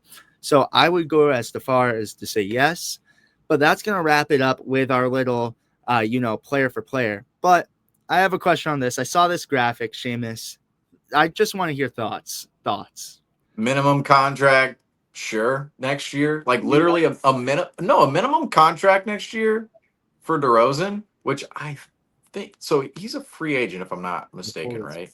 He's a free I agent, right? So I first of all, DeMar DeRozan, just ultimate Celtics killer, just ultimate Celtics killer. Like nobody remembers when he was with the Raptors because he's been out west and with the Bulls and the Kings and the Spurs, the Bulls in the East, but the Kings and the Spurs in the West. With the Raptors, absolutely a Celtics killer. Absolutely a Celtics killer. Just looking at his contractual situation real quick right now, making sure he's a free agent. And the iPad. I entered the broadcast earlier talking about the iPad. Okay, so next year he's actually worth $24 million. DeRozan is, so he's not a free agent. I don't know why I thought he was a free agent. $24.8 million next season. $25.7 million the year after in 26-27. Whoever is DeMar DeRozan's agent, which I think it mentions that on here, maybe. Whoever is DeMar DeRozan's agent, kudos, like phenomenal job. Aaron Goodwin, okay? Aaron Goodwin, DeMar DeRozan's agent, because to get DeMar DeRozan $25.7 million next season at age 37, that's pretty good for DeMar DeRozan. I'll say that right now. A player who we've thought of as, yes, a pretty, he's kind of that fringe all-star, kind of in that range with Sabonis, where it's like, okay, might be able to make an all-star team, but he probably won't. He's been in that range for a long time. He's not really in that range anymore, above age 35, but he was, in his early 30s and his late 20s. DeMar DeRozan was in the fringe all-star range, and with the Raptors, he was a consistent perennial all-star. But you're not getting that at this point in time with DeRozan. Making 25.7 next year with his contract, hard no. If you were to give him a minimum, like if he was a free agent this offseason, give him a minimum for next season, 1,000% sure. Otherwise, $25.7 million for a 37-year-old 2 seasons from now with Tatum coming back from an Achilles injury. I'll even point this out too.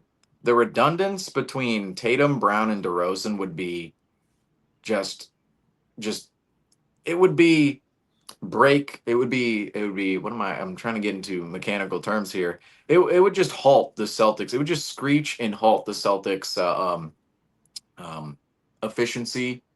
What am I trying to say right now? It would take if DeRozan, Brown, and Tatum, if they were all on the same team together, the redundancy would be through the roof. Okay, it would bring the Celtics efficiency to a screeching halt. That's what I was trying to say right there. Because DeRozan, Brown, and Tatum, they play similar games on the offensive end. Like Tatum, Brown, DeRozan, DeRozan is a little different than Brown and Tatum offensively. A lot more oriented towards the mid-range shot.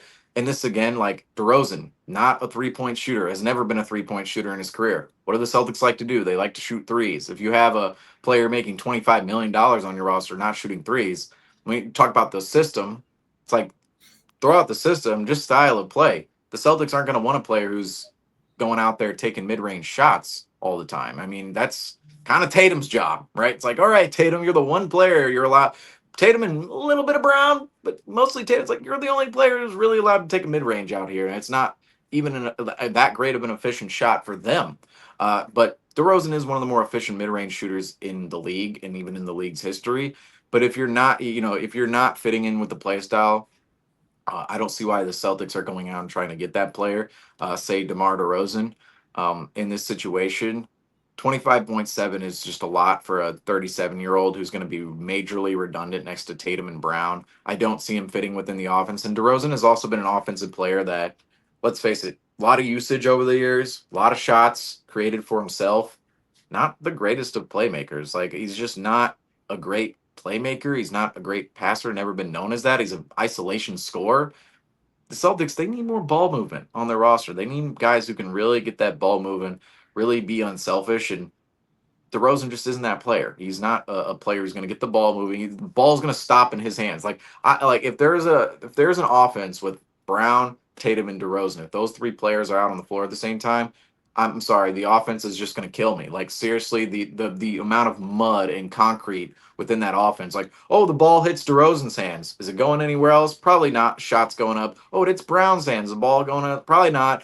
The ball hits Tatum's hands. Is that ball going anywhere? Probably not. So under those circumstances, of Brown, Tatum, and DeRozan being together, the offense I think would just be a complete disaster. Even though you have three good scorers on the same roster, just the ball wouldn't move. It'd be a Phoenix Suns type of situation. It's like your turn, my turn. I'm being selfish because I It's don't know like when when my you turn's going to come on the horizon. and Like it's like that's when the you thing too. can I say Like too? all It's like those players are. I don't think they're going to be unselfish enough to play with each other. yeah, and it's like when you make a 2K team and you just put all the stars on your team and you're like, oh well, you shoot for a little bit, I'll shoot for a little bit. Like it's like yeah, I There's not, it like that's where Derek White comes in. Like I think about Derek White, why he's so special with the Celtics. Defensively, brings it on that end of the floor, but offensively, he's a ball mover. He's an unselfish player. He's somebody who fills the gaps, attacks, always makes the right play for others, not only himself. Derek White is not a score first type of guard. He's a pass first type of guard. That's what the Celtics need next to Brown and Tatum. There's the pass first type of guards. Like that's why the perfect style of guard to pair with Brown and Tatum, it's guys like Malcolm Brogdon. It's guys like Derek White. It's guys like Drew Holiday. Those are the three perfect guards. Like those three players, perfect guards to slot in next to Brown and Tatum because they have offensive capability. They can play make. They have all the defensive intangibles. They're almost all defensive players. But on offense, they're not going to hog the ball. They're not going to have a high usage. They're always going to make the right play. They're always going to be aggressive. They're always going to keep that ball moving. That's not DeMar DeRozan, unfortunately. He's going to be somebody who's a little compromised on the defensive end of the floor because let's face it, he's 37 years old, and offensively, he's an isolation scorer. He's not a playmaking guard who gets the ball moving and makes all the right plays. It's like he is a mid-range scorer. So DeMar DeRozan, hard no with his contract. If it were a minimum deal, if it's a minimum deal and he's coming off the bench, sure. But if he's a top five salary on the roster and he's a near starter or sixth man, it ain't gonna work. It's not yeah, gonna work with DeMar DeRozan, I the I'm former gonna Celtics killer. yeah, I'm gonna say to add on to that, I'm gonna say for the Celtics DeMar DeRozan jersey, that would be pretty cool. I get one of those, but other than that, I'm gonna say no. I'm gonna say what you said. It's pretty much. I feel like that ship has sailed, and I You like don't see. collect the stars, right? It's like, oh, we have Kemba, that jersey, and the Kyrie, and the Hayward, and the, Yeah, not what player was I just thinking of? He's not a star, but the Shaq kind jersey, like a Shaq jersey or Shaq something. jersey. Oh, well, no, I don't know who I was just But thinking of. Where I'm like, oh, Dennis Schroeder, Dennis Schroeder. I'm Dennis like, oh, we Schroeder. got the Dennis Schroeder jersey, not a star, but just a But yeah, random player on the Celtics roster. yeah, it's like so. It's one where all right, whatever. The jersey would be cool, but I'm not messing with that. But Seamus, before we close out, too, you had some little things to put up for the finals. Obviously, if you guys are watching this after too, well, I wonder who won. But going into the finals, you have some fun little Celtics contribute stuff. Of course, some tributes to the Celtics here. Number one, Aaron Nesmith playing his future team in the Indiana Pacers, this future team in which he made the NBA Finals with the 2025 NBA Finals, and playing against Aaron Holiday, Drew Holiday's brother, who Aaron Nesmith eventually turned.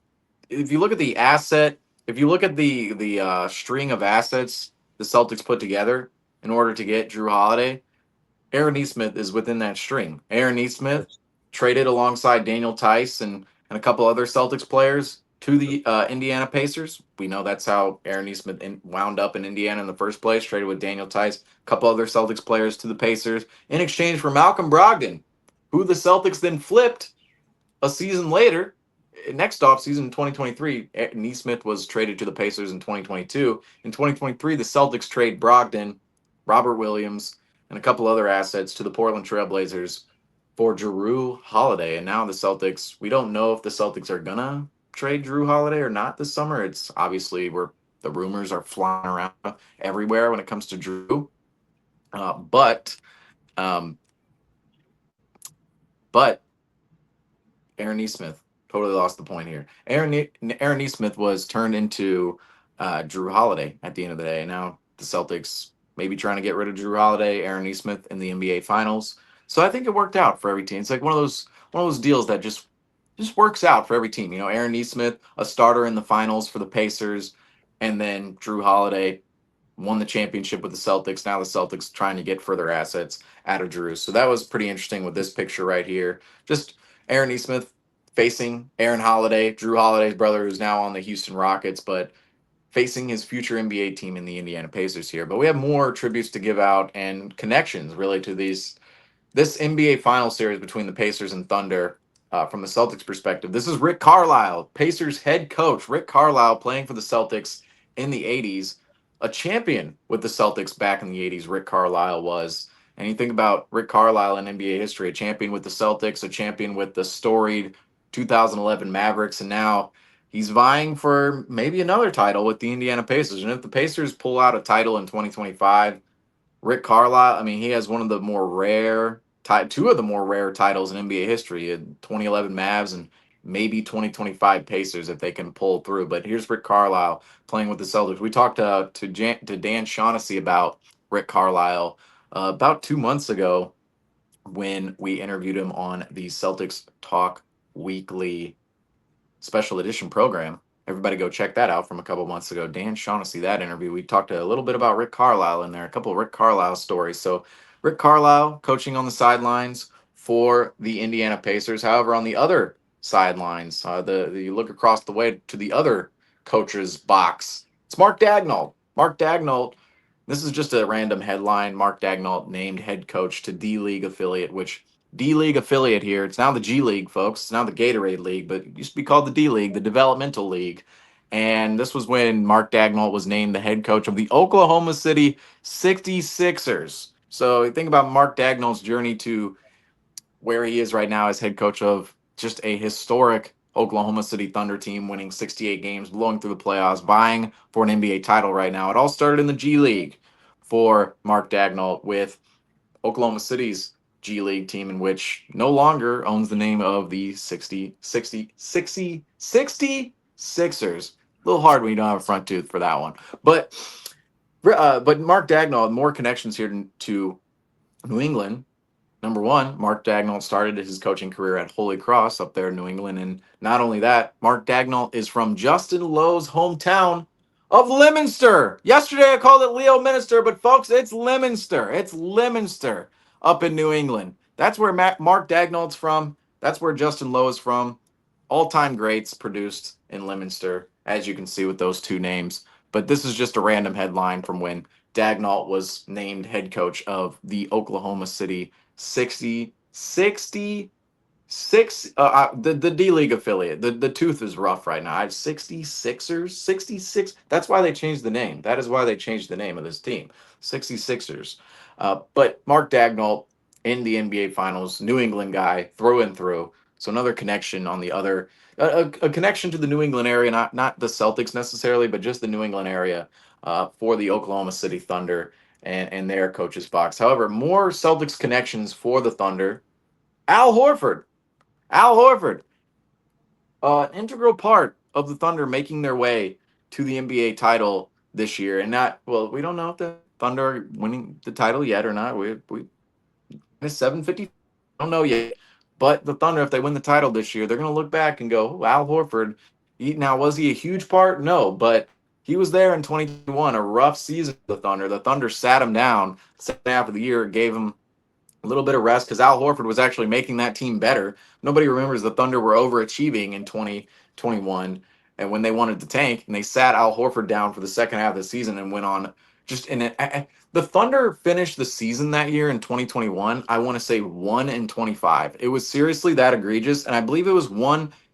The stat was something like 1-25, and that one win was oddly enough against the Celtics at the TD Garden when the Celtics were just completely falling apart in 2021 and just could not get their ish together. The Thunder came into the Garden and beat the Celtics, and they were on, I believe, a 14-game lose. Like, just think, like, we are so close to that point in history.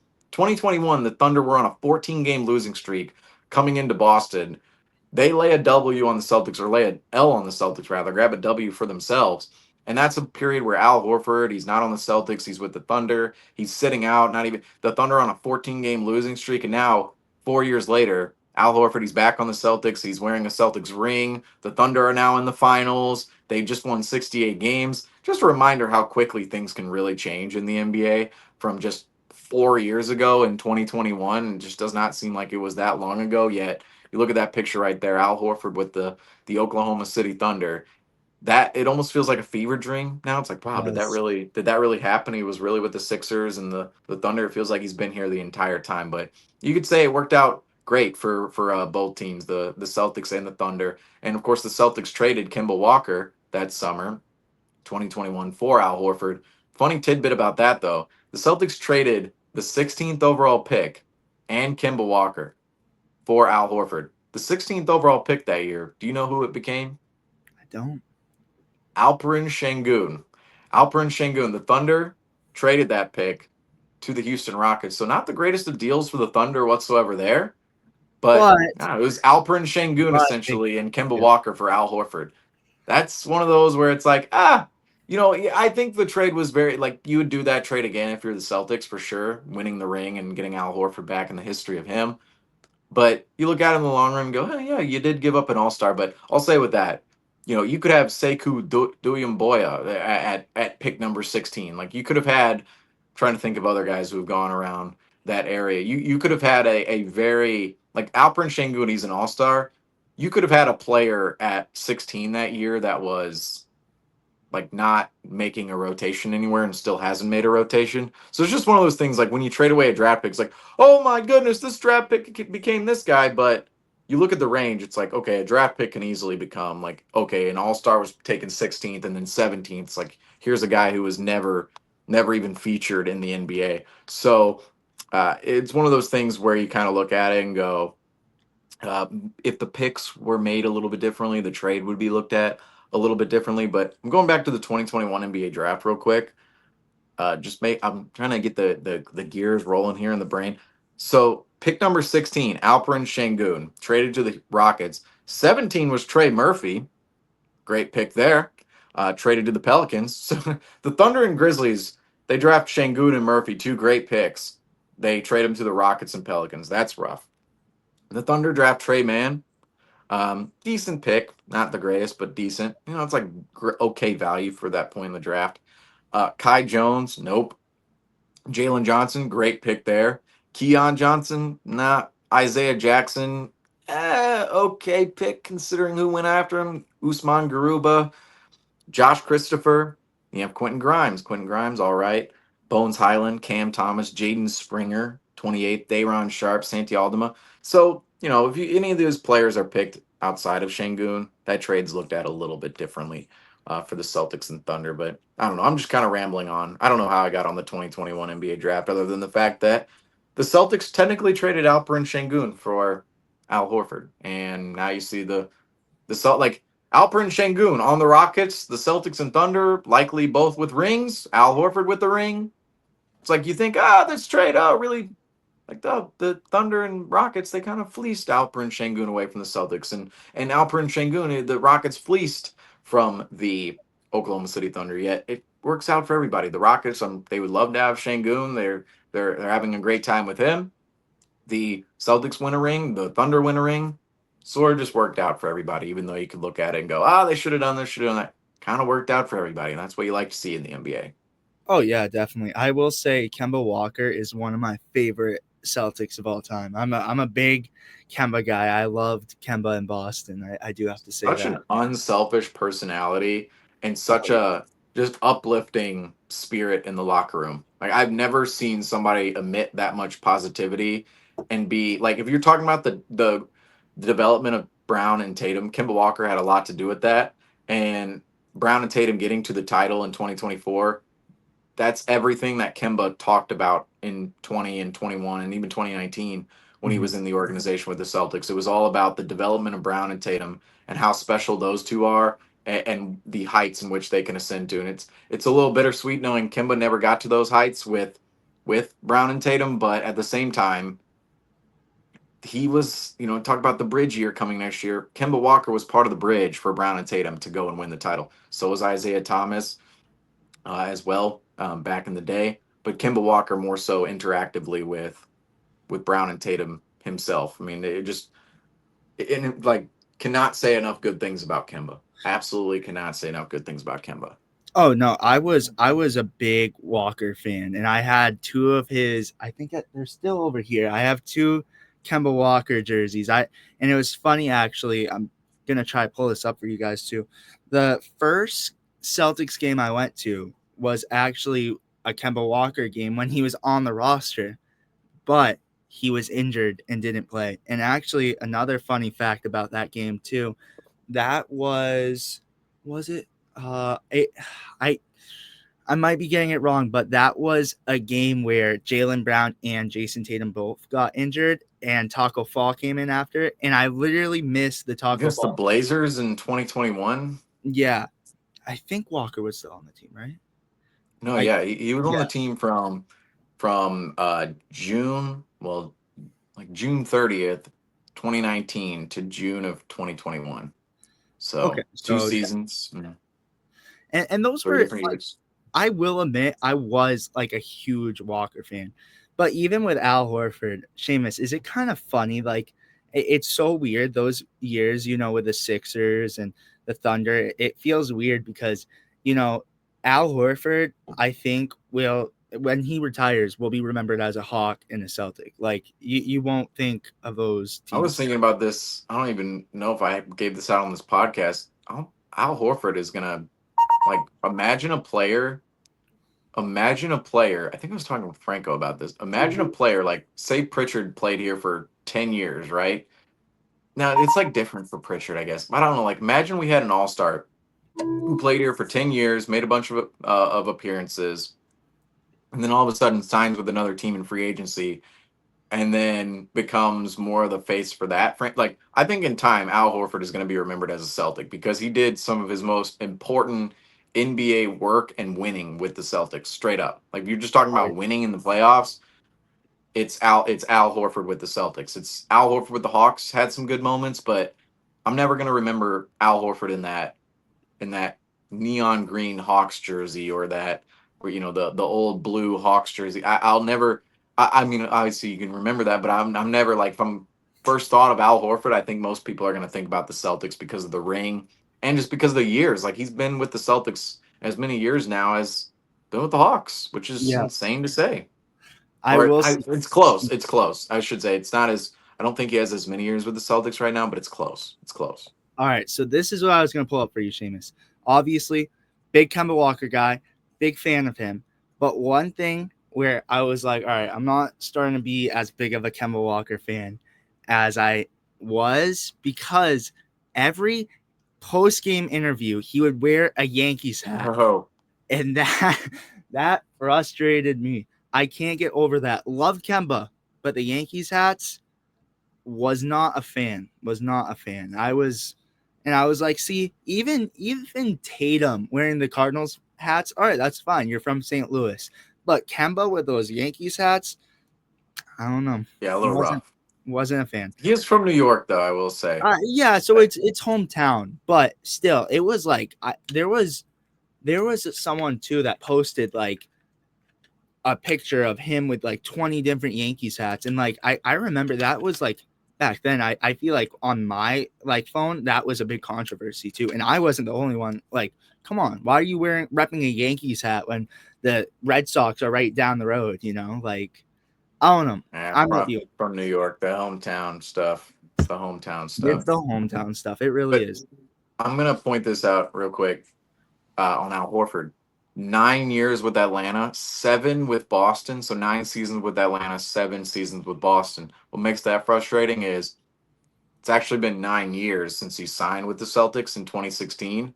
However, there are 2 seasons in there: Philadelphia, Oklahoma City in 1920 and 2021, where he's playing elsewhere, not Boston. So if Al Horford was on the Celtics those 2 seasons, 1920 and 2021, that would be 9 years in Boston, 9 years in Atlanta. However, 7 years in Boston, 9 years in Atlanta, one in Philly, one in OKC, which came right smack dab in the middle of his tenure with Boston. The crazier thing about Horford is he's played more seasons with Boston now in his return than he did during his initial time with the Celtics, which is kind Yeah. of, kind of crazy to think about because feels like just yesterday he was coming back to the organization and now he's played as many seasons in his return as he did Oh yeah. from his initial start with the team. So Al Horford, Celtics legend, right? The Celtics Hawks. legend right I don't there. think his number's going to be in the Raptors with the Hawks. 4 All-Star appearances there. Obviously put up some great numbers, but his winning all came with the Celtics. His ring, it's a It is. Celtics ring. It It's is. And he all the bleeds green. important and He bleeds kids green. too. His kids grew up in Boston, born in Boston. Now, Exactly. maybe I don't know about born in Boston, but we again grew up in Boston. It's like these kind of things are important in people's lives. We forget about that. It's like when you raise kids at a certain location, you connect with the community. Obviously, we've been talking about that with Jaylen Brown connecting with community. You have a special bond to a place and with people. And It that's is. Al Horford right now in Boston. It is. But right before we close out the show, too, everyone, please tune in to the fan series. Us at Celtics Nation Rise, presented by Celtics Talk Weekly, we're doing this fan series this year, and we want every Celtics fan to get involved. Right, Seamus? Isn't this necessary to join on this? Every single one. Every single one. Griffin, you already know Yeah, who I'm no. talking about out here. Listen. Every You already know single. who I'm talking about. Every single one. Yeah, I think I do. I think I do. I Don't think I. even, don't, nope. No, Don't say anything. we're Move not. on. Yeah. Move Oh, on. you Vague, guys. Yep. inside knowledge. Inside knowledge. Vague, fall back on the vague category.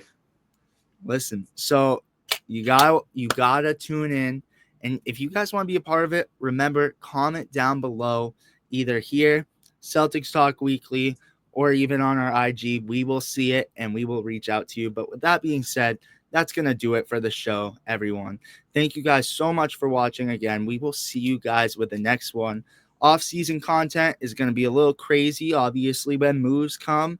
We're gonna throw out some videos. So make sure you are subscribed and turn on those post notifications to be notified every time we upload, because again, it's going to be crazy. So with that being said, make sure to like and subscribe, and we will see you guys with the next one. Thank you guys for watching. Peace, guys.